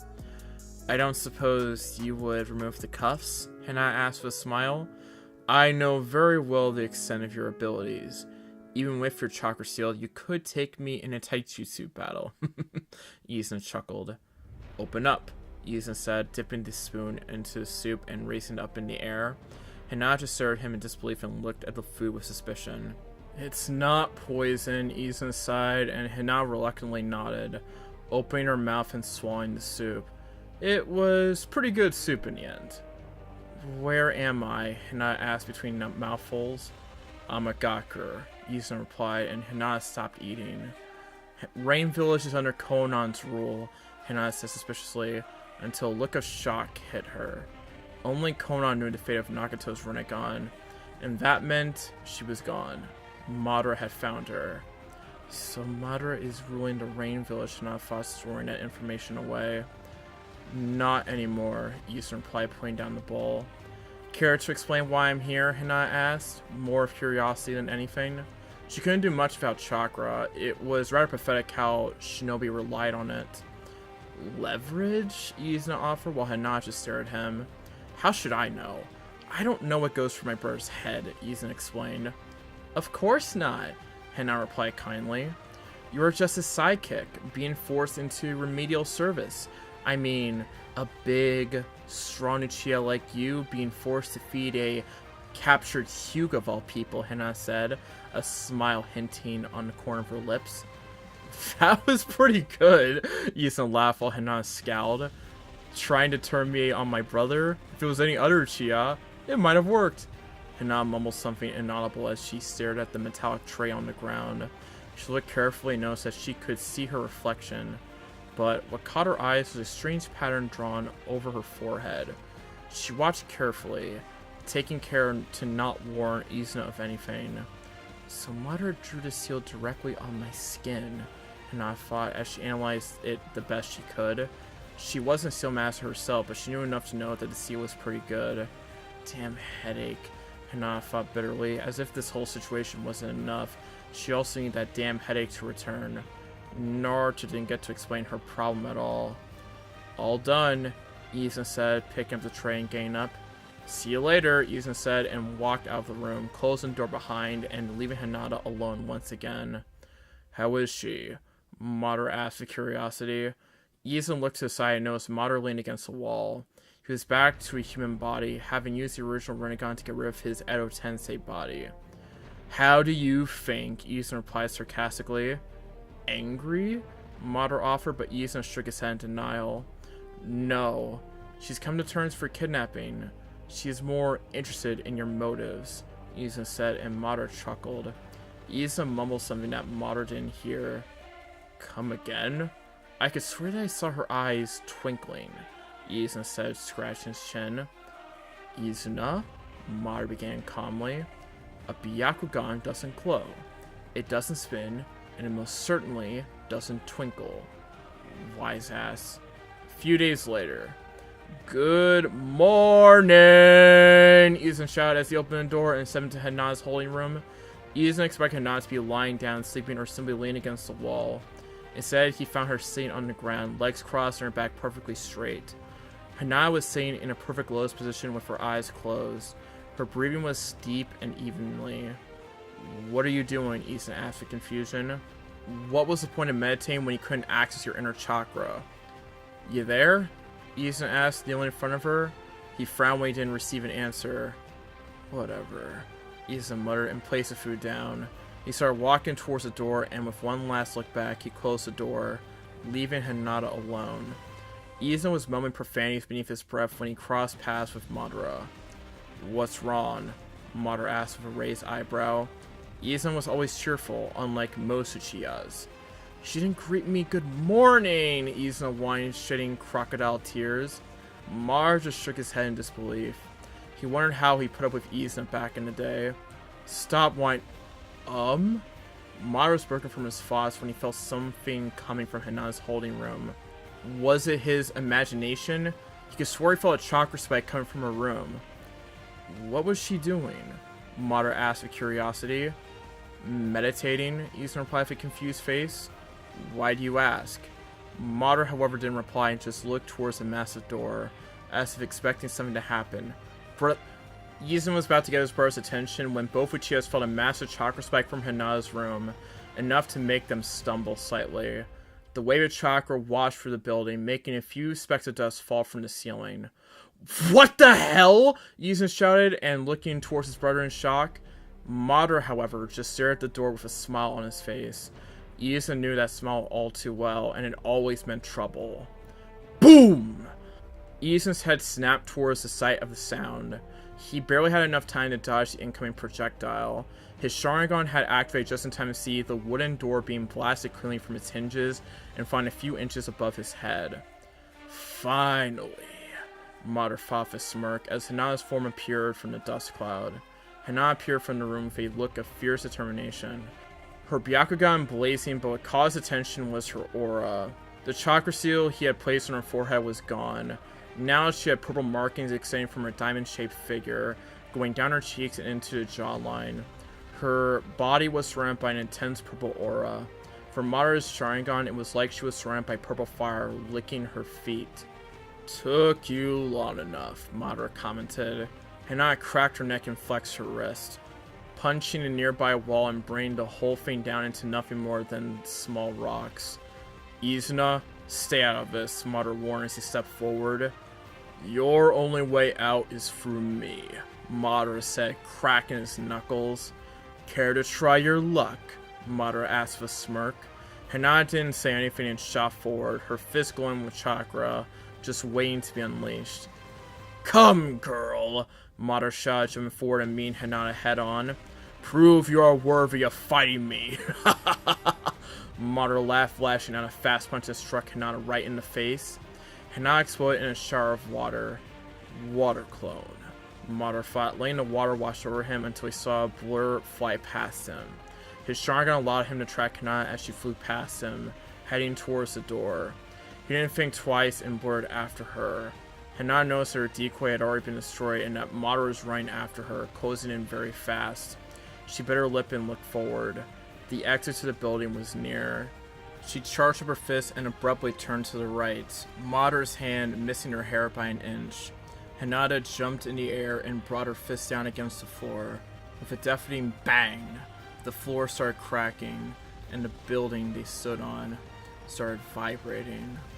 Yuzuna, get out! The building is coming down! Madara yelled to his brother, who nodded in reply. Madara turned back towards Hinata before blurring through hand seals. Katon, Gokyaku no Jutsu, Great Fireball Technique. Madara spewed a large fireball against Hinata, who punched the floor, breaking the rock and forcing the whole floor to cave in. The large fireball flew overhead and took out the roof. Both Madara and Hinata attached themselves to the falling debris, jumping between them to avoid the falling pieces of rock. For the first time since her capture, Hinata got a glimpse of the Rain Village. Wherever she had been captive was certainly high enough. She could see the whole village from there. She looked up and saw Madara crouched just before leaping towards her. A purple ribcage forming around his body with a single samurai blade pointing straight towards her. Hinata was about to jump away when a wave of pain hit her whole body, centered mostly on her head. She flinched internally and fell to her knees, shaking her head. The previous pain had been annoying, but that had been it. But this last wave of pain was certainly not pleasant at all. She looked up just in time to see Madara thrust his sword right through her chest. Hinata dissolved into water as Madara removed his sword. Hinata formed under the falling chunk of rock before jumping downwards and plummeting to the ground. She turned around mid-air, falling to the ground on her back. Soitan, Tapodama, Water Bullet! She pumped her lungs with water and unleashed a compressed water ball towards Madara. Mizuno Muchi, Water Whip, Hinata thought, forming a whip-like construct around her wrists and lashing onto the nearby building. Madara smirked and swatted the water attack with his sword. He noticed Hinata was gone. He looked around until he felt a presence to the side. He turned in time to see Hinata flying towards him. She cocked her fist back just before smashing into Madara's Susanoo. She was pleased with her attack when she saw Madara's shield cracking beneath her attack and plummeting to the ground even faster, creating sonic booms as he passed through the air. Madara twirled midair and turned to face the ground. The earth was approaching fast. He flexed his arm and pointed towards the ground. Shinra Tensei! He bellowed, unleashing a pulse of gravity, creating a noticeable indentation on the water on the ground, enough to show the earth a few inches beneath. Madara landed on the water with a loud crash and looked up, seeing Hinata in free fall. Just before she could hit the water head-on, she liquefied her body and there was a simple plop sound. She watched with a smirk as she reformed and stood in front of him. "I see you stopped trying to run away," Mater commented, sidestepping a piece of rock that fell from Payne's tower. "I wouldn't be getting far," Hana replied back. She looked around and noticed they landed pretty far from the main city. They were both surrounded by water and it was raining heavily. Home field advantage, Hana thought. She would be able to put up quite the fight surrounded by her natural element if Mater used fire techniques. "To think you had enough control over Senjutsu to break my seal," Mater said, but stopped when Hana snorted. "I may not be a seal master, but I can see when a seal has been properly structured," Hana said, narrowing her eyes. "I've never been much good in the sealing arts," Mater shrugged his shoulders. "Bullshit," Hana scoffed, making Mater raise an eyebrow in interest. Building arrays are the first thing you learn. They provide the foundation to good overall stability. It's why learning the sealing arts without a teacher around is very dangerous. Without a good array, seals tend to blow up. It takes a skilled person to build a good array. Hana paused, noticing the smile appearing on Madara. But it takes a master to make this array stable enough not to blow up, but just that little bit weaker to be breakable. "You set this up from the very beginning," Hana finished, and Madara's smile had turned into a smirk. "Perhaps," Madara replied with amusement. "You are sharper than people give you credit for. But my comment remains true, nonetheless. You do have very good control over Senjutsu. Is this part of your grand scheme? I break the seal so that you can play with me?" Hana wondered as Madara laughed. "Everything I do is part of a grand plan, and you are the queen on the board," Madara replied as Hana tensed for the fight. "And who is the king?" Hana asked as Madara began building up chakra. "Naruto, of course.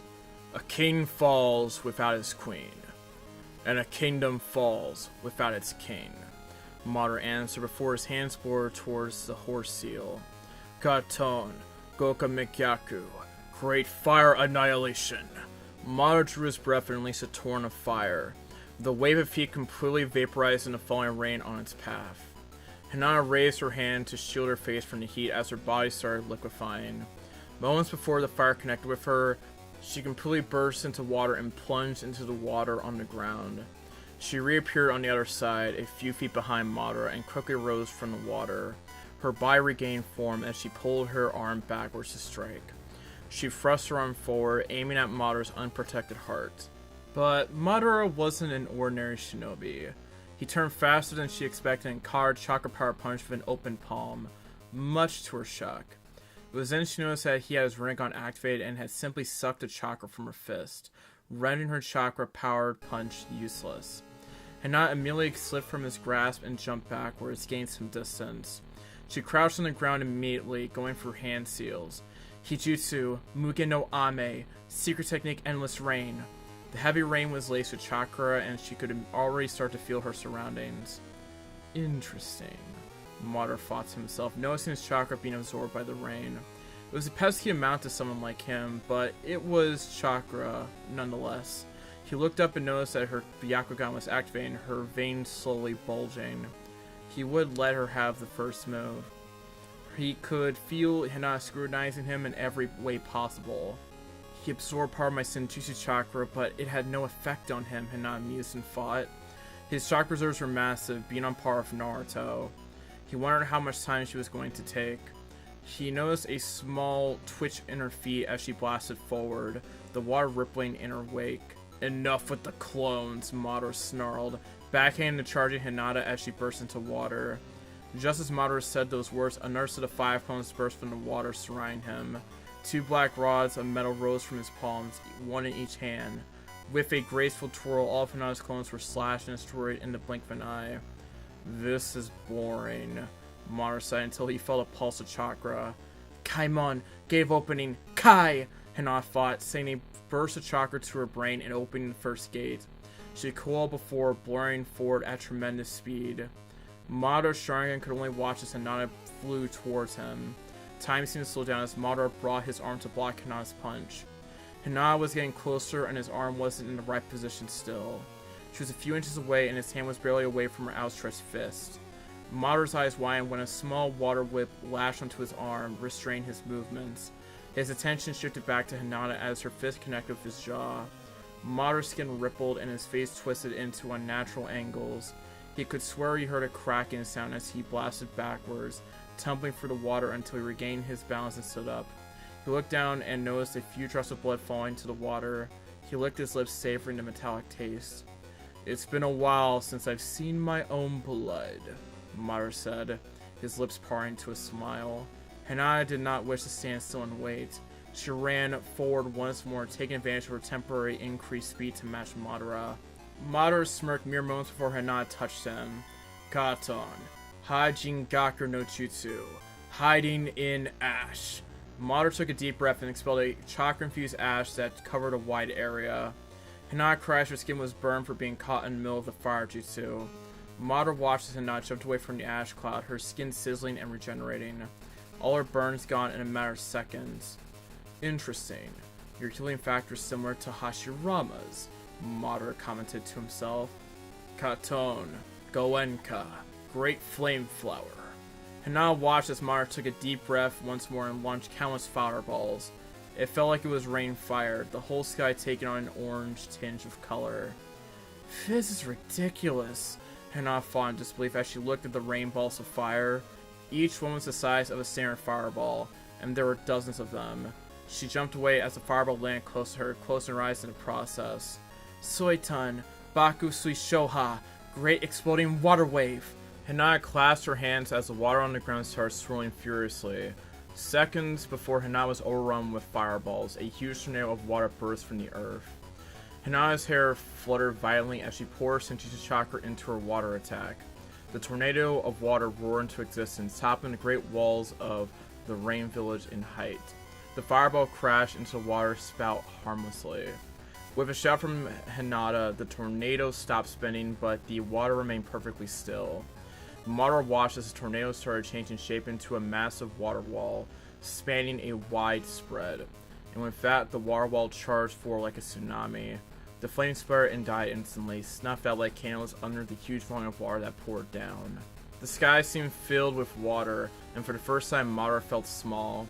The wave curled on itself and crashed down on the ground, the earth quaking in its wake. "Shinra Tensei!" Madara bellowed, pushing the incoming wall of water. His eyes widened as this pulse of gravity did nothing to the wave as it simply wrapped around his body from all sides. From the left, from the right, from the back, from the sky. His Susanoo was brought into existence as his form was swallowed whole by the wave. Madara's Susanoo stumbled within the water, trying to regain balance but unable to do so due to the rustling of the strong current. His Susanoo formed two large swords and stabbed them deeply into the earth, stabilizing himself deep beneath the ocean Hinata had just created. Madara looked up to see Hinata standing on top of the water while he was buried underneath it. He had never seen such pure, crystalline water. He was broken from his thoughts when he heard a cracking sound and saw a crack line appear on his Susanoo. It was breaking under the pressure of the water. His eyes widened when he saw that the whole rain in the sky seemed to stop and started conveying into one massive ball in the sky. "Looks like she is worthy after all," Madara commented as Hinata brought her hand down with a shout. "Mizuchi!" Hinata roared, a serpent-like creature taking shape. It opened its large mouth, showing razor-sharp fangs before plummeting to the earth and sinking into the water, heading straight towards Madara. Madara watched in fascination as the serpent swallowed his Susanoo, placing unimaginable pressure. His Susanoo was giving under the pressure. Madara's eyes glowed and his armor evolved into the next stage, gaining another reinforcement to withstand the tide. But even that was not enough. His humanoid was getting buried in the ground by the pressure of the dragon.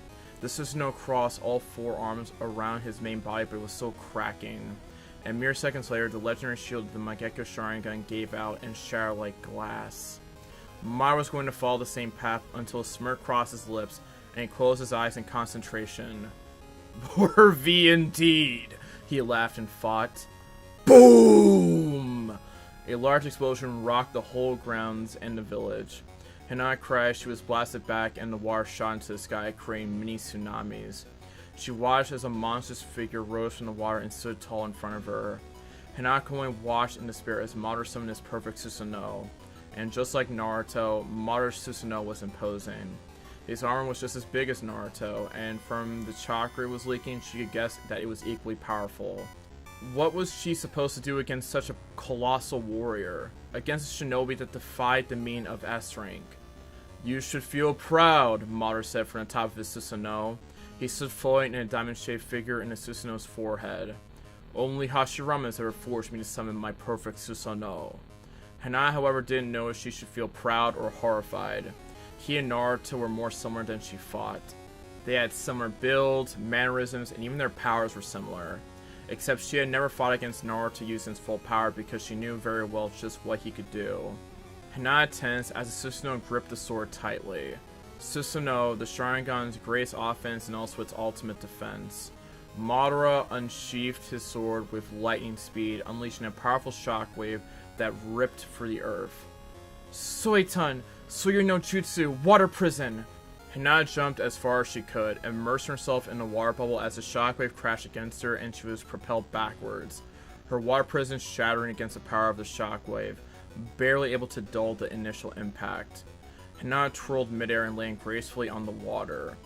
"Even liquefying my body didn't stop the attack from hurting me," Hinata grimaced in thought. "I guess I don't have any other choice against this," Hinata muttered, saying herself against the tremors caused by each step on Madara's Susanoo. "And what can you do?" Madara asked with amusement. "Hachiman, Tonko no Jin, 8 inner gates," Hinata grimaced, knowing full well what she was about to do. She channeled the remainder of her Senjutsu chakra into her heart and placed her thumb against her chest. "Kai!" Hinata roared, and at first nothing happened. Suddenly, a shockwave was released from her body, strong enough to draw Madara's curiosity as he stopped his advances and watched in curiosity of what Hinata was doing. Hinata's aura skyrocketed as the air around her swirled furiously. The ground started cracking and caving from her chakra pressure alone. Her hair stood on end as her skin gained a pale purple outline. The purple outline started gaining color, getting brighter and brighter, completely enveloping her form. Her hair danced in the wind, and her Byakugan started gaining an unnatural glow as her raw Senjutsu chakra saturated the air. "Oh?" Madara commented with a raised eyebrow as he gazed into Hinata's shrouded form. She was certainly putting out a lot of chakra. He would bet that the whole rain country would feel both of their chakra by now.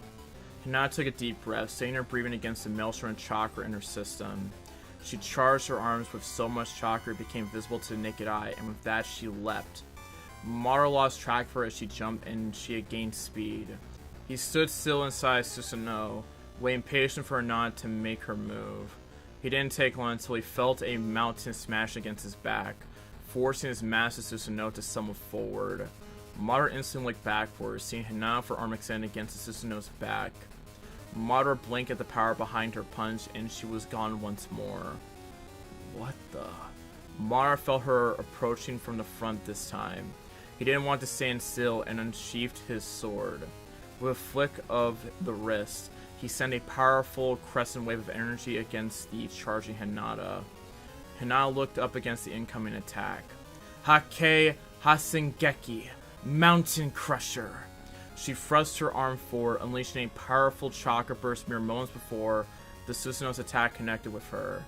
Hinata's attack ripped through the energy wave, continuing and crashing against the Susanoo, who blocked with both arms in an X shape. She didn't waste any second and ran towards the Susanoo at full speed, just before leaping once more.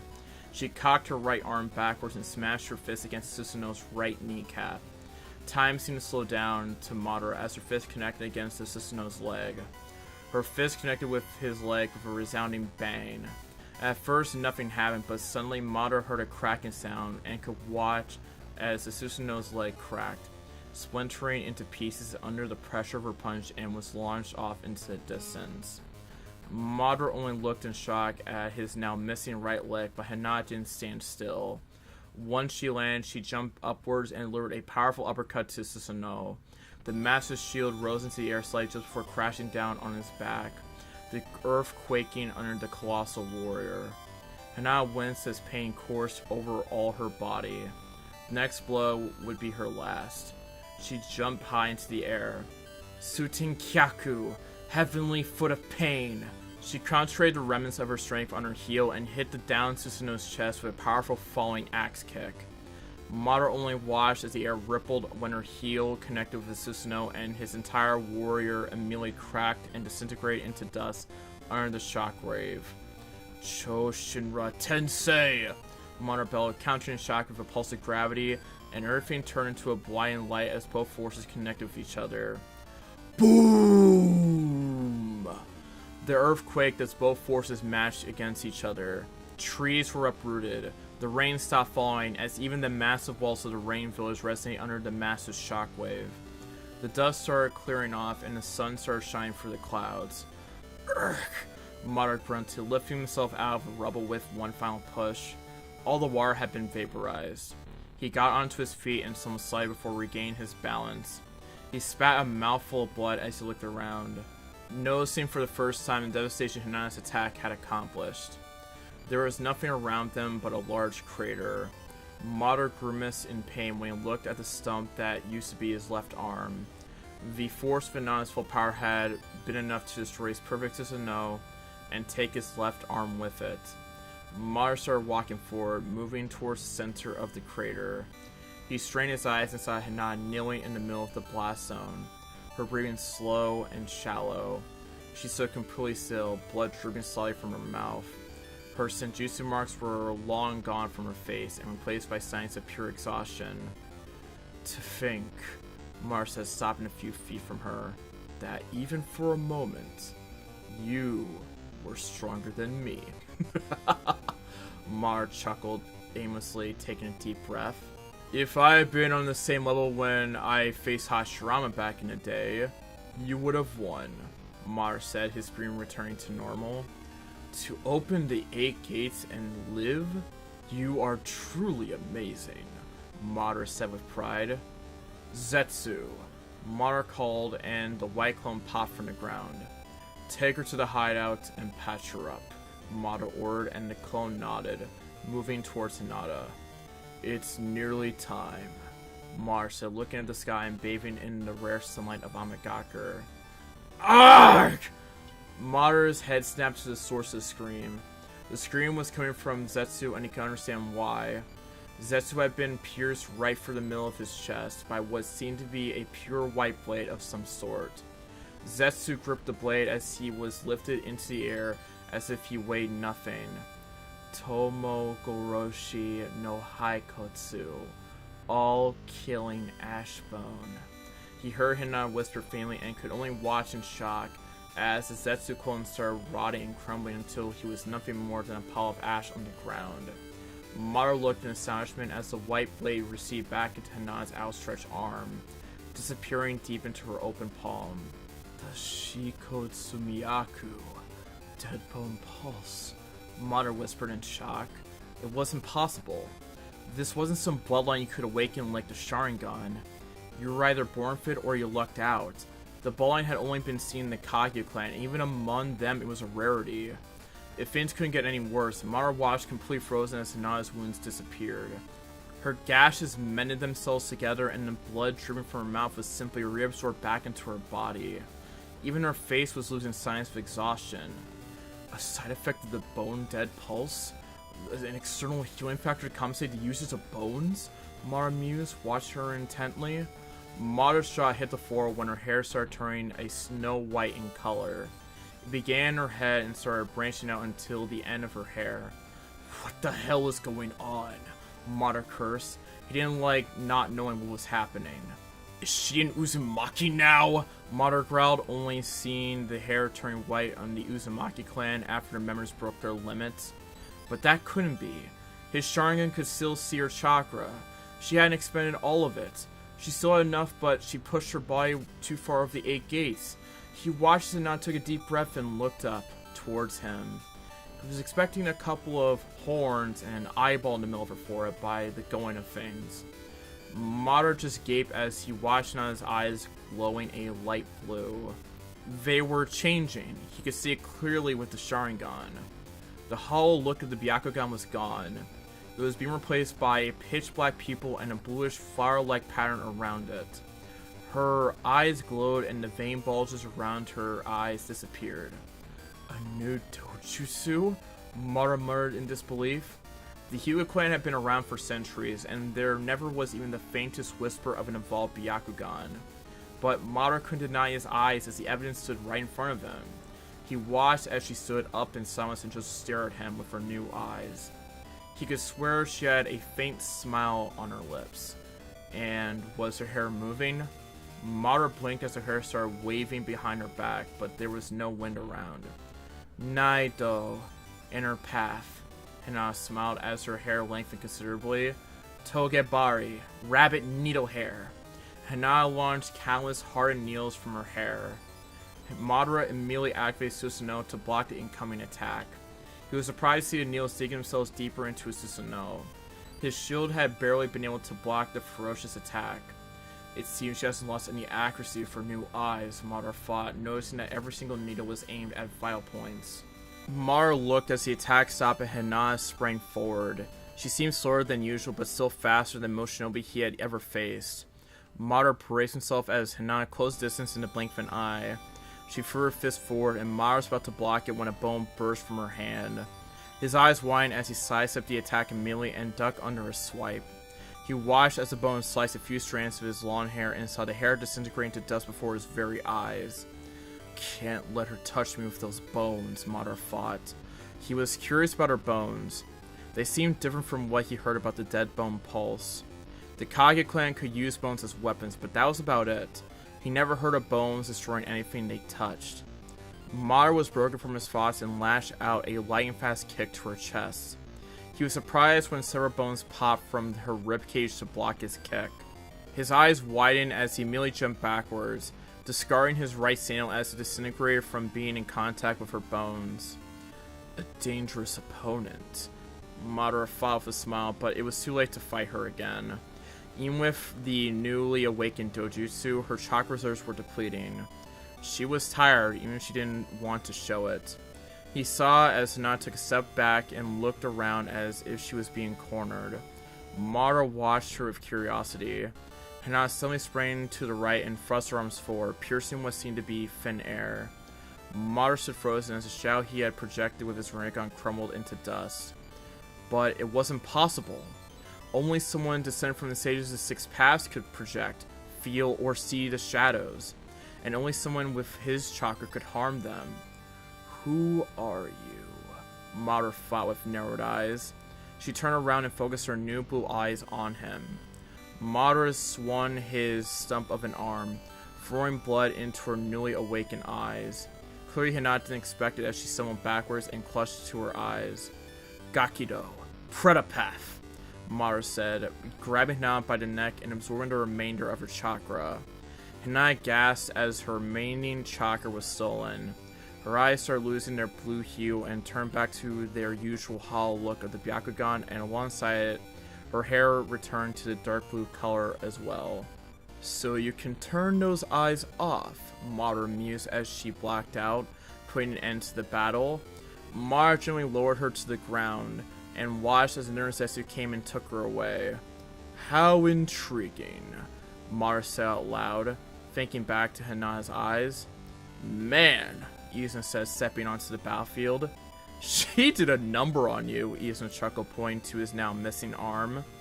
Indeed, Madara mused. I may have underestimated her. I didn't expect her to use the 8 inner gates battle formation. Tell me, Izuna, what do you know about the Hyuga clan and the Byakugan? A few days later, Hina was healed by Zetsu and her chakra sealed once more. She was back to step 1, being trapped in a room with the only visitors being Izuna with her food. However, that provided her with time to think. Time to think about her new eyes, and specifically her dead bone pulse bloodline. That surely explained all the pain she had been feeling the last few weeks. But the question remained, what triggered her change? Naruto seemed to know, but then again, he knew everything. She heard a rustling outside of her room. Just in time, Hina thought she expected Izuna to walk in with her meal. She was surprised when the door opened and Madara stepped inside, empty-handed. She watched carefully as Madara approached and placed a single finger on her forehead, breaking her chakra seal. Hinata felt her chakra returning and immediately stood up, ready for round 2. Madara, for his part, just stood still, watching her with amusement. "You are free to go," Madara said, and she blinked. "What?" she asked. She must have heard that wrong. "You are free to go," Madara repeated, restrained to laugh at her stupefied face. "Why?" Hinata almost whined. "You served your purpose," Madara answered and stepped out of the room. Hinata didn't wait for him to change his mind and immediately bolted out of the room. In a few short minutes, she was long gone from the Rain Village. And a flashback. "And now I'm here," Hinata finished her tale and looked around the room, taking notice that mostly everyone was either gaping like a fish or staring at her blankly. She didn't blame them, it was quite the tale. "Damn." Toriyama was the first to sum everyone's thoughts. "Can we see it?" Kushina asked, and everyone leaned in, including Naruto. Hinata sighed and slowly opened her eyes, and Naruto took a sharp breath. "So you awakened it after all." Naruto smiled and Hinata nodded. Naruto looked at her eyes more carefully now. Her traditional white, pupilless eyes now had a light blue flower-like pattern. She blinked and the flower pattern disappeared, returning her eyes to the usual Byakugan state. To his surprise, he saw her hair returning to the old dark blue color. "Well?" Hinata asked, and everyone turned towards Naruto, waiting for an explanation. "What do you know of this? You clearly knew I was going to awaken it," Hinata said, and Naruto nodded. "It never crossed my mind even for just a moment that you would awaken them. But when I did that scan on you, I could see the eyes blossoming behind your Byakugan. The same way I could feel your own body adapting to its changes, just like mine did when I awakened my Rinnegan." Naruto began, and everyone listened in. "It's called Tensegan, Reincarnation Eye. Those eyes belong to Hamura Otsutsuki," Naruto said, and everyone cringed their faces in confusion. Hamura Otsutsuki was the twin brother of Hagoromo Otsutsuki, also known as the Sage of Six Paths, Naruto said, and everyone stared in disbelief. "How come you know of all this?" Hashirama grumbled. "When I met Hagoromo, I saw a few of his memories, both growing up and with him as an adult. I knew that Hamura possessed the Tensegan and wielded the Dead Bone Pulse as well. I guess all those abilities were dormant within the Hyuga clan and were triggered by Otsutsuki Chakra," Naruto explained. "And where'd she get the Otsutsuki Chakra?" Hashirama asked with curiosity. "That would be my fault," Naruto sighed as everyone looked at him in confusion. "I am Hagoromo's first transmigrant, after all." "Transmigrant?" Hashirama furrowed his eyebrows. "I don't know why I don't know this. You were Ashura's transmigrant," Naruto said, making Hashirama's eyes twitch. "Explain," Hashirama said, crossed his arms and taking a deep breath. "Well, it's like this. You all know how chakra began, right?" Naruto asked, and everyone nodded. "Hagoromo and Hamura were the first users of chakra, but the thing was that their chakra was extremely powerful. The same thing with Hagoromo's children, Indra and Ashura. What happened was that when they died, be it a natural death or not, their powerful chakra remained stuck in this world, waiting patiently for a specific individual to be born. In Hashirama's case, it was Ashura's chakra. When Hashirama was born, Ashura's chakra latched onto you, giving you unnatural powers compared to most shinobi. I suspect Madara was Indra's transmigration. That would explain why he was the only one who could match against you. The thing is that this chakra, while giving you increased powers, only latches on to a person who will develop specific personality traits. In Ashura's case, it was his will and desire for peace and love." "You said were," Hashirama said softly. "When the transmigrant dies, this chakra of the original one detaches and waits patiently for the next newborn who will become the next transmigrant. In a way, you can call this reincarnation of past lives," Naruto finished, and everyone had their jaws on the ground. "And you weren't exactly born when I resurrected you, weren't you?" Naruto chuckled, and Hashirama nodded slowly. "Sasuke was Indra's transmigrant," Naruto said out of nowhere. "How do you know that?" Hinata asked with curiosity. I can remember his chakra after my talk with Hagoromo, Naruto explained. Anyway, since I'm Hagoromo's transmigration, I am, in fact, Otsutsuki Naruto. And, like my clan name, my chakra is Otsutsuki in nature, Naruto explained. That still doesn't explain how she awakened those eyes, Toriyama argued. It's because we became intimate, Naruto said and cleared his throat as everyone stared at him. You mean she awakened the eyes because you had sex with her? Dry said before bursting in laughter. This is too good, he said between breaths. Explain, please, Hina muttered. Why do you think the whole sex only after marriage began? Naruto asked rhetorically. Because even today, sex was referred to as something more than physical. In some cultures, having sex is like a ritual for the sharing of energies. That is why you awakened the Tensegon, Naruto explained. I bet you share your chakra with her a lot, Jiraiya grinned, wiggling his eyebrows, making everyone facepalm. Jiraiya, have some decency! Tsunade yelled, smacking his head. Now what? Hina asked. Now we train your new abilities, Naruto grinned and Hina smiled. She was back home. And that is the end of chapter 62. Moving on to the final chapter of this video, which is chapter 65, Dark Skies. Here we go. Chapter 63, Dark Skies. Senju Compound. How long have they been like that? Toriyama asked, gazing at both Naruto and Hinata, who sat on the ground in a perfect lotus position facing each other. They were looking intently into each other's eyes without making a single movement, not even the slightest of twitches. The odd thing was that they both had their dojutsus activated. Naruto had his Mangekyou turned on, while Hinata was using her newly awakened eyes. Her light blue eyes clashed against the blood red of the Sharingan. A couple of hours, Itachi replied, giving a side glance to the same couple. I see, Toriyama replied flatly and sat down at the table, his eyes never leaving them. How long do you think it has been for them? He asked, noticing a small drop of sweat running down Naruto's face. Time perception changes between users. In my Tsukiyomi, 1 second in real life means 24 hours inside my Genjutsu world. As for Naruto, I can't help but wonder. I'm severely restrained by my average chakra levels unlike him, Itachi replied evenly. But both of them have been going at it for hours. They didn't even have lunch. If he shares the same skill as you do with the Tsukiyomi, then both of them have been there for years, Toriyama said, quickly doing the math in his head. Years and a couple of hours. Toriyama was lost in his thoughts when he heard a groan and noticed Naruto had closed his eyes and took a deep breath. Both Naruto and Hinata stood, popping a few joints for all the time they had sat on the ground, stiff as boards. He looked towards Hinata and saw her hair shifting back to her dark blue color. Toriyama looked carefully at Hinata. Her posture seemed different. No, it was different. But that could have been for sitting on the ground for so many hours.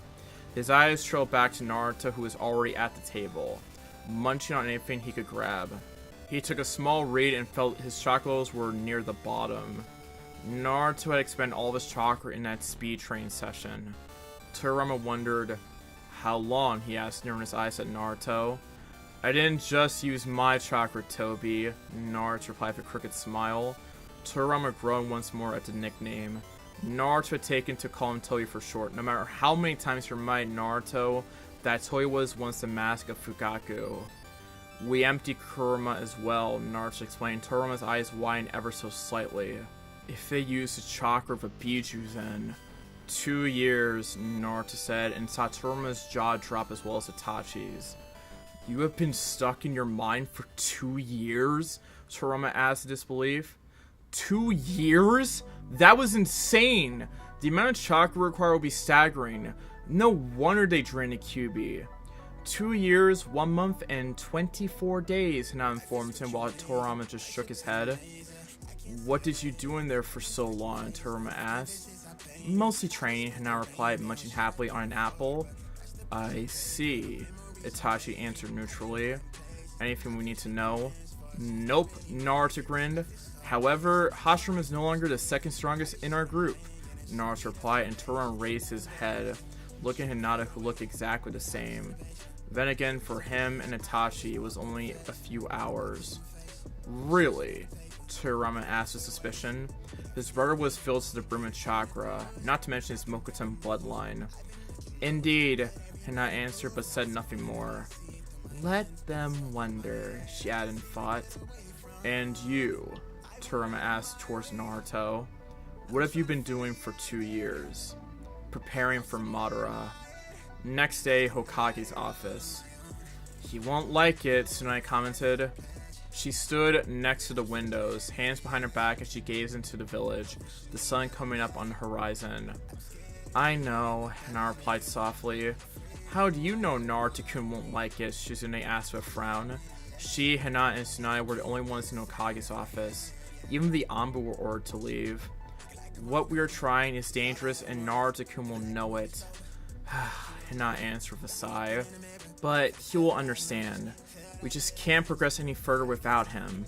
A single sample requires our absolute attention and takes weeks to grow. If we want it ready for the war, we need more time. Or Naruto's abilities, Hinata explained, and waited for Tsunade to answer. Fine, Tsunade sighed in defeat. Just ease him into it.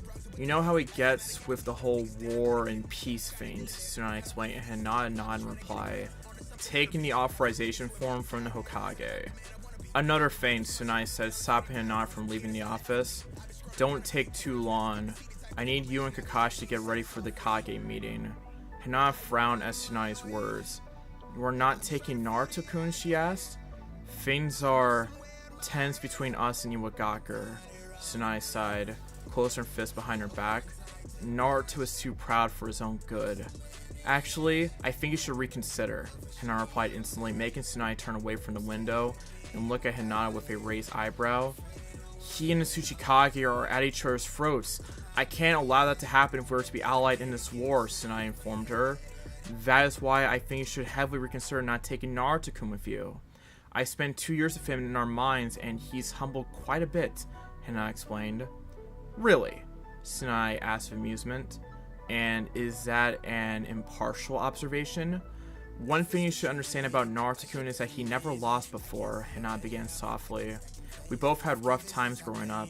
Naruto-kun pushed himself to his limits every single day to reach the level he is at today. It is normal that he takes pride in his abilities since he worked hard for them. Although the early years were hard, Naruto-kun always had a talent for the shinobi arts. He learned jutsus fairly quickly thanks to his eyes, and his taijutsu and genjutsu grew just as easily. The problem with such talent and power was that he never lost a single battle, Hinata said, and Tsunade raised an eyebrow in surprise.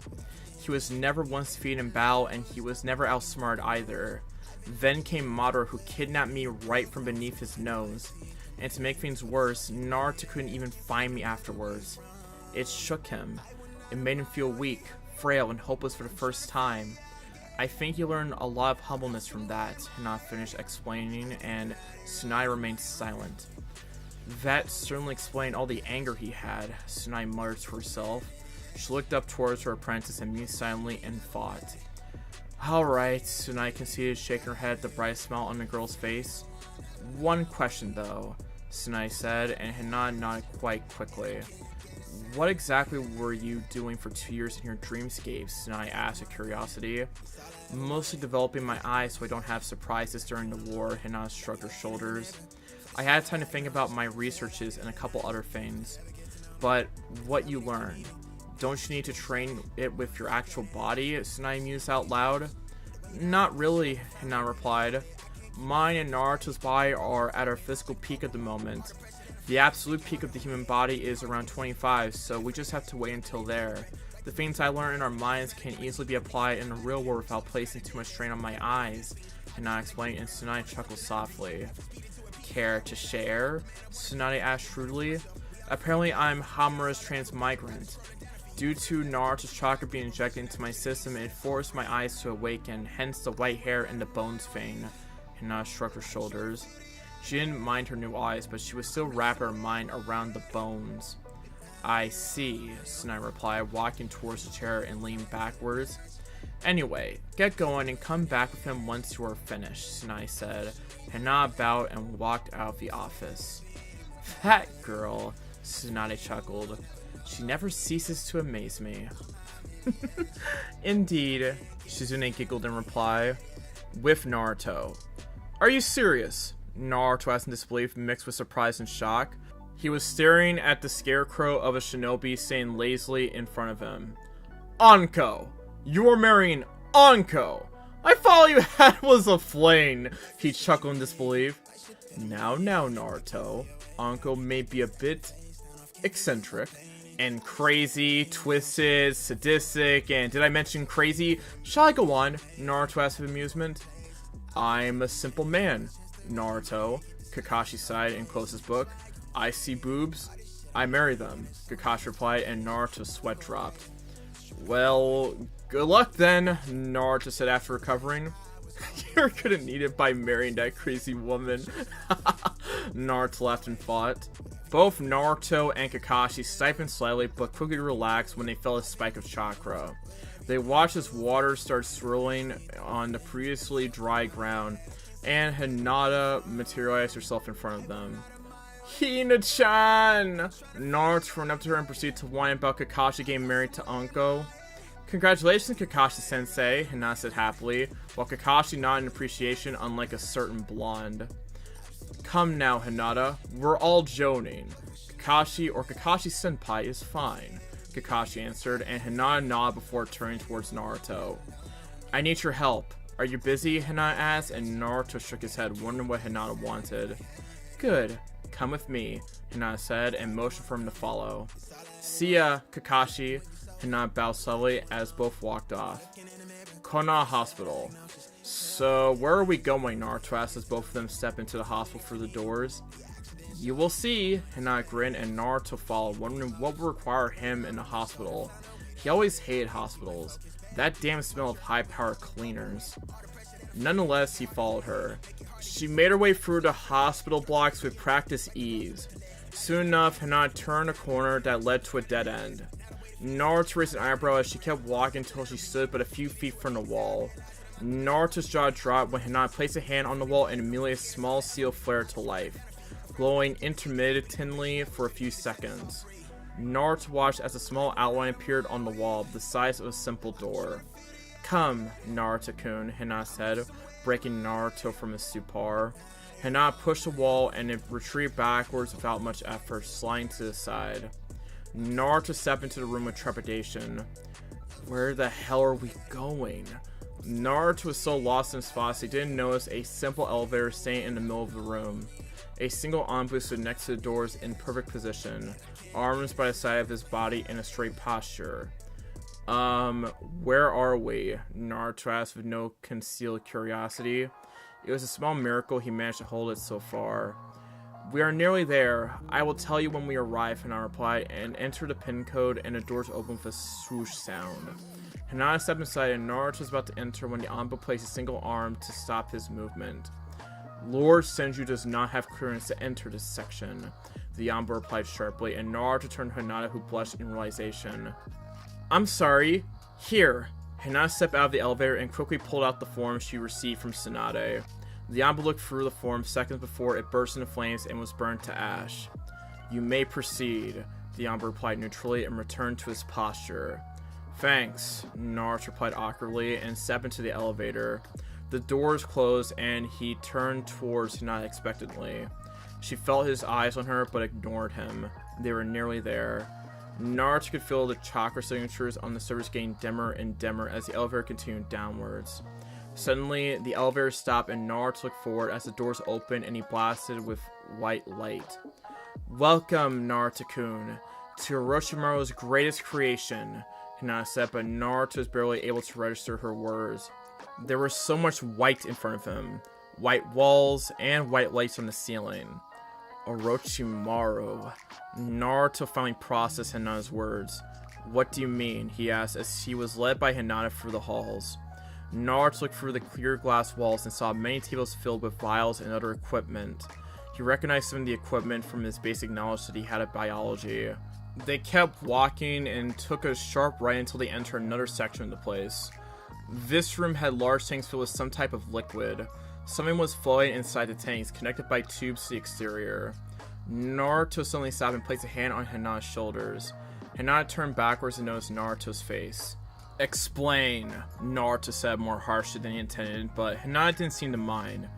It seemed that she expected it, in fact. Orochimaru was the founder of all of this. Hinata began waving her arms. This is a secret division of the Leaf for biological weaponry research.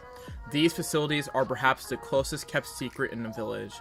I doubt that even Danzo knew of this place, but with his connections it is unclear. This structure has living facilities for the active personnel and support staff to reduce the trips to the surface and lower risk of exposure. Remember that little laboratory you found years ago during your D-rank mission, Hinata asked, and Naruto nodded. That was actually an emergency entrance to this place. It would seem Orochimaru had repurposed that location for his own plans. When he was caught, I think he didn't have time to properly clean up everything. That would explain how he found so much, Hinata mused. He may have overstood his boundaries, but he was a genius, and one of the leading minds in genetic engineering. This was his life's work, before he went crazy with the whole immortality thing, Hinata explained, and Naruto nodded, following her along the corridors. It was supposed to be a dawn of a new age. All the chakra in the world is meaningless when a simple virus can wipe out a village and leave its wealth intact, Hinata explained, and Naruto was already frowning. Isn't chakra enough? Naruto sighed. Does Konoha really need more weapons? But you are wrong though, Naruto thought sadly. If you understood chakra like I do, you would know that chakra is the only absolute. I understand how you feel, Naruto, Hinata replied softly. But don't forget that this village is the military power of the Fire Nation. And while Konoha already had powerful shinobi, we never had the largest armies nor the biggest diversity in bloodlines. However, we always strived in medicine. I suppose I shouldn't be too surprised. But I thought shinobi were resistant to viruses and other diseases, Naruto commented out loud. True, Hinata agreed. People with active chakra networks have stronger immune systems, so they don't get sick with standard diseases. But we are still humans, Naruto.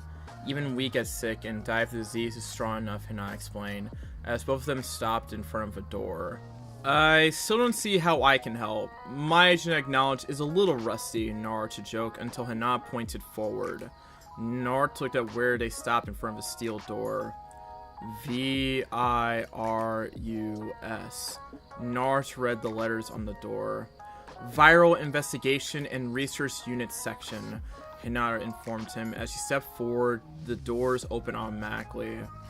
This way, Hinata called, and Naruto followed until he stood in front of large cylindrical tanks, very similar to the ones he saw on another section of this place. Is that what I think it is? Naruto asked, observing the white blob flowing in the liquid. White Zetsu, Hinata confirmed. Naruto watched the blob in front of him for confirmation. It was indeed a white Zetsu, or at least a few chunks of one. Ever since the Kuma invasion, we have been working on several ways to quickly neutralize them. Actually, that would be a brilliant idea, Naruto replied with a surprised face. Mars' army would be entirely composed of white Zetsu. If we could find a poison or something that would target only them, we could dispatch his army instantly, Naruto said, and Hinata nodded in reply. There are a few snags, however, Hinata said, sitting on a nearby chair and powering on the computer and other equipment. Naruto leaned over Hinata to look at the monitor to watch an array of complex symbols and other stuff that held no meaning to them. We are learning more every day, but I have to say that Zetsu clones are one work of art. They are essentially clones of Hashirama, although their DNA is slightly different since they are not entirely human, Hinata explained, pointing towards the monitor, which had a representation of a Zetsu body. They possess nearly all the strength of Hashirama. They carry the same powerful life force and his healing abilities as well.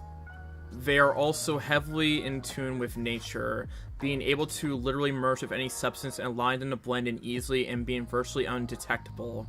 Even for powerful sensors like you and Toyarama, Hinata explained, pointing to several schematics, and Naruto nodded in understanding. They can use the Mokuton, although in a much smaller and weaker scale than Hashirama, thankfully, Hinata said, and Naruto sighed, rubbing his forehead. I expected the Zetsu clones to be nothing but fodder, Naruto groaned. It would appear that Zetsu clones weren't as weak as expected. The Kumo invasion was an eye-opener, Hinata nodded in agreement and returned to her explanation.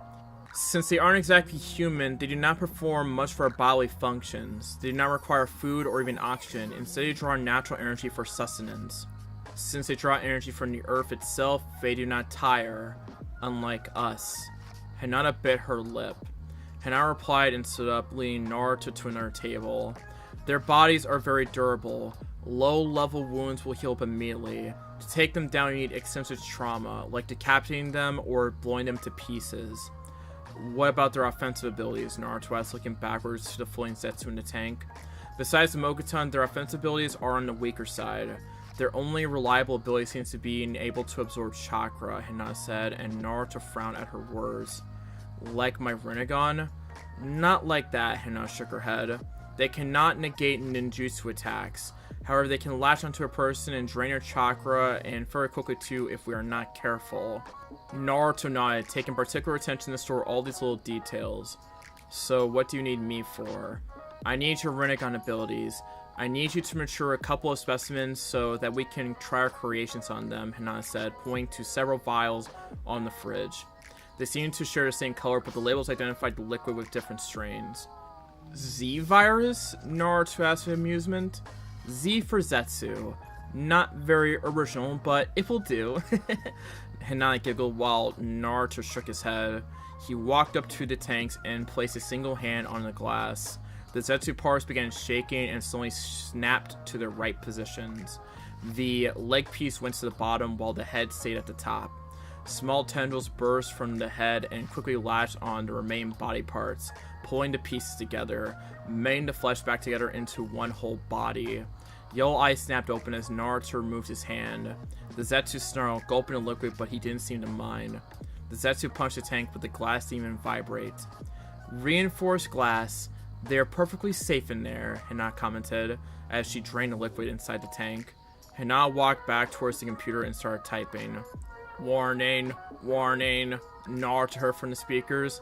Z-Virus protocol initialized. Dispersing B strain. Naruto turned back to the tank and saw nothing happening. The Zetsu was still trying his best to break the glass until he stopped suddenly and started convulsing in pain. His skin started blistering as the Zetsu trashed inside the glass cage until he collapsed to the bottom, completely still. Hinata was looking at the report from the computer when the Zetsu opened his eyes and stood up. With a smirk, all the blisters healed and he began trying to break the glass again. B strain simulation failure, the system reported. Oh well, Hinata sighed and stood up. Not like I expected it to work on the first try. That would have been too good. Do you know what makes them obey Madara's commands so blindly? Naruto asked with curiosity. Oh, I know that phase, Hinata stated with a smirk. What are you applying inside that devious mind of yours? She asked, watching Naruto remain oblivious to her question. I was thinking, what if we could somehow modify this Zetsu? Naruto pointed to the tank behind him. To follow our orders. Then we could simply form our own army of Zetsu and pit it against Madara's. And should we lose, we could always make some more, Naruto explained, but Hinata frowned. I don't think that will work. We just got to work on the Zetsu and have so much more to find out. I don't think it would be wise to risk building an army only for it to turn against us, Hinata explained. You are right. Anyway, how many clones do you need? Naruto asked, looking at the 4 other tanks. 1 is enough for now. When I manage to end this one, I'll let you know. In the meantime, we need to get ready for the Kage meeting, Hinata explained, placing her lab coat down. I don't think Bachin will let me go, Naruto frowned. No worries, I talked to her and convinced her to give you a second chance, Hinata replied, and Naruto looked up. In a flash, she was next to Hinata, hugging her. Thanks, Hinata-chan, Naruto cheers, feeding her while she laughed. Did I tell you how much I love you? Not today, she pouted. Senju compound. Most of the people living under the roof of the Senju compound were gathering in a living room. Naruto had just geared up and was waiting for Tsunade to arrive so they could depart for the final meeting before the war. No matter how times change, war always finds its way back, Hashirama said sadly, looking down to the floor. All the battles I fought, the union of the clans and the villages, and here we go again. This war is different, Naruto replied with a smile. Hashirama looked up with hollowed eyes. There is no point in war, Naruto. You will understand it, sooner or later. Hashirama sighed. He could already feel the nature weeping for the loss of life that was about to come. You are wrong, Grandpa. It is true that most wars are pointless, but this one is special. For the first time since the birth of Chakra, all the clans, all the villages, all shinobi are united against a common enemy. No one wishes to sacrifice their freedom, Naruto said seriously. For the first time in history, we are united for more than greed, more than personal gain. This is our future. Good speech, Hashirama snickered, but his words were honest. You should relay the message to whoever becomes the commander of the forces on the field. Naruto. Naruto turned to see Kurama approaching the room, followed by his 7 siblings. The only Bijuu that was missing was the one still inside B, back in Kumo. That can't be good, Naruto thought with anticipation. We want to fight by your side, Son Goku said, stepping forward and saying next to Kurama. Absolutely not, Toriyama replied sharply. We are going up against Madara. A single glance from his eyes and you become nothing more than puppets. We deserve to fight, Matatabi replied harshly. You are not fighting for your future alone. Should you fail, you will also be enslaved. Naruto, for his part, was silent, pondering what to do. Don't tell me you are considering this, Toriyama asked incredulously, turning to look at Naruto. They are right. They deserve to fight for their freedom as well, Naruto replied, and the Bijuu nodded.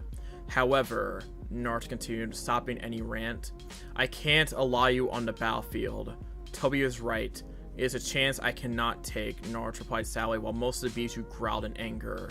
And who are you to stop us? Son Goku growled, his tails waving menacingly. You are not father, he spat. I know, Naruto answered with a small smile, but it is my job to protect you. Son Goku closed his mouth and looked at the floor, but he was still too proud to back down. It would appear they reached an impasse. Seeing the tension growing in the room, Hinata stepped forward. May I offer a compromise? Hinata asked, and everyone turned towards her. Why don't you seal the Bijuu inside a vessel of their choosing? Hinata offered, and everyone's eyes widened.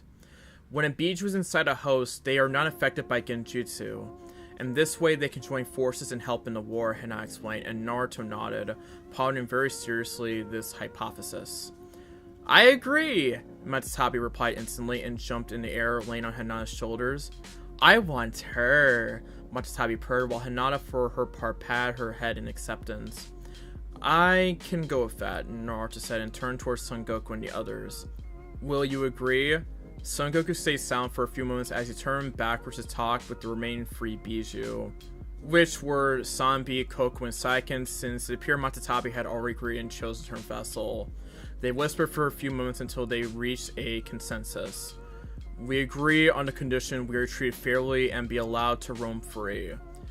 You know that I won't allow anyone to use you purely as weapons of mass destruction.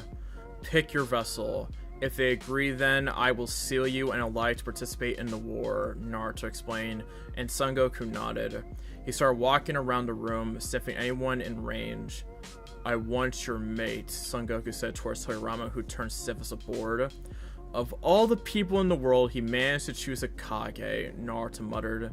Onoki is not going to like this one bit, Naruto snickered, thinking back to the old leader. Onoki really wanted to beat you back, and now Naruto is going to steal a Bijuu that once belonged to Iwa into the Kage of another village. I want you, Isubu said, walking towards Toriyama.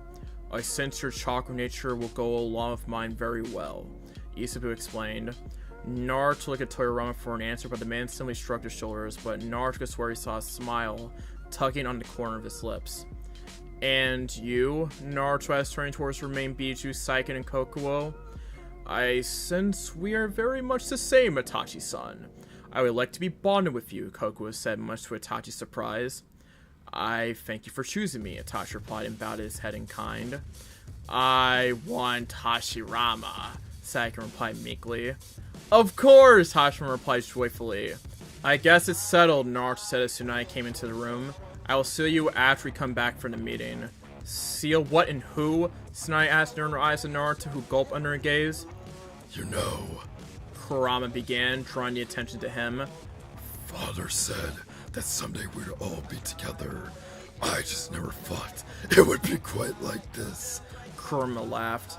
At the Kage meeting, I apologize for my words during the last meeting, Tsuchikage-sama, Naruto said, bowing his head. Onoki opened his mouth to reply, but no words came out. If he was expecting anything from the spawn of the old Flash, this was not it. It certainly wasn't, Onoki thought in mild disbelief, seeing the blonde in front of him. He looked around to see the faces of shock and surprise amongst everybody in the room.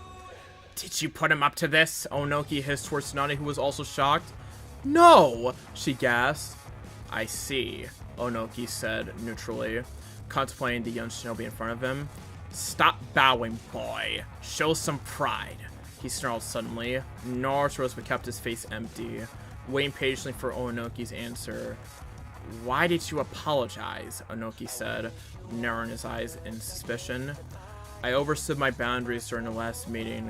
It was not my intention to coerce you to relinquish control over the Biju by force, Naruto replied, looking somewhat downcast. I still have and will always have pride. I bowed, not by lack of it, but as a sign of respect and apology. And where do you stand now about the Biju? Onoki said, and everyone in the room stiffened, waiting for the response. I am sorry, but giving you the Biju is not something I will do, Naruto frowned, but replied nonetheless. I see, Onoki said, inhaling sharply. Everyone in the room tensed and waited for the old man to blow up once more. We are all shinobi, are we not? Naruto suddenly asked. Why must we force ourselves into endless fighting over land, money, or even power? We could do so much more if we all stood together, Naruto explained seriously. War will only lead to our mutual destruction. I suppose I agree if you want that, Onoki replied, and everyone sighed in relief.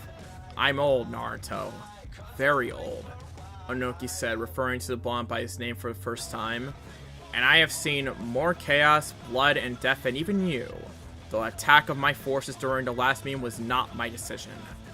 As you know, I was under Madara's influence, so I am partial to blame for that mess. I extend you my gratitude for sparing my men, Onoki said, and Naruto smiled, shaking Onoki's extended hand. Good. When this is all over, then we can talk properly, Onoki finished, and sat down around the round table. Now, Onoki began as the bodyguards also stood behind each of the Kages. Let's show that bastard what happens when he messes with us, Onoki snarled, and Tsunade snickered internally. Some things never change, Tsunade thought, casting a side glance at Naruto. She saw Hinata's hand discreetly come up and grasp Naruto's tightly, hidden behind the cover of the chair.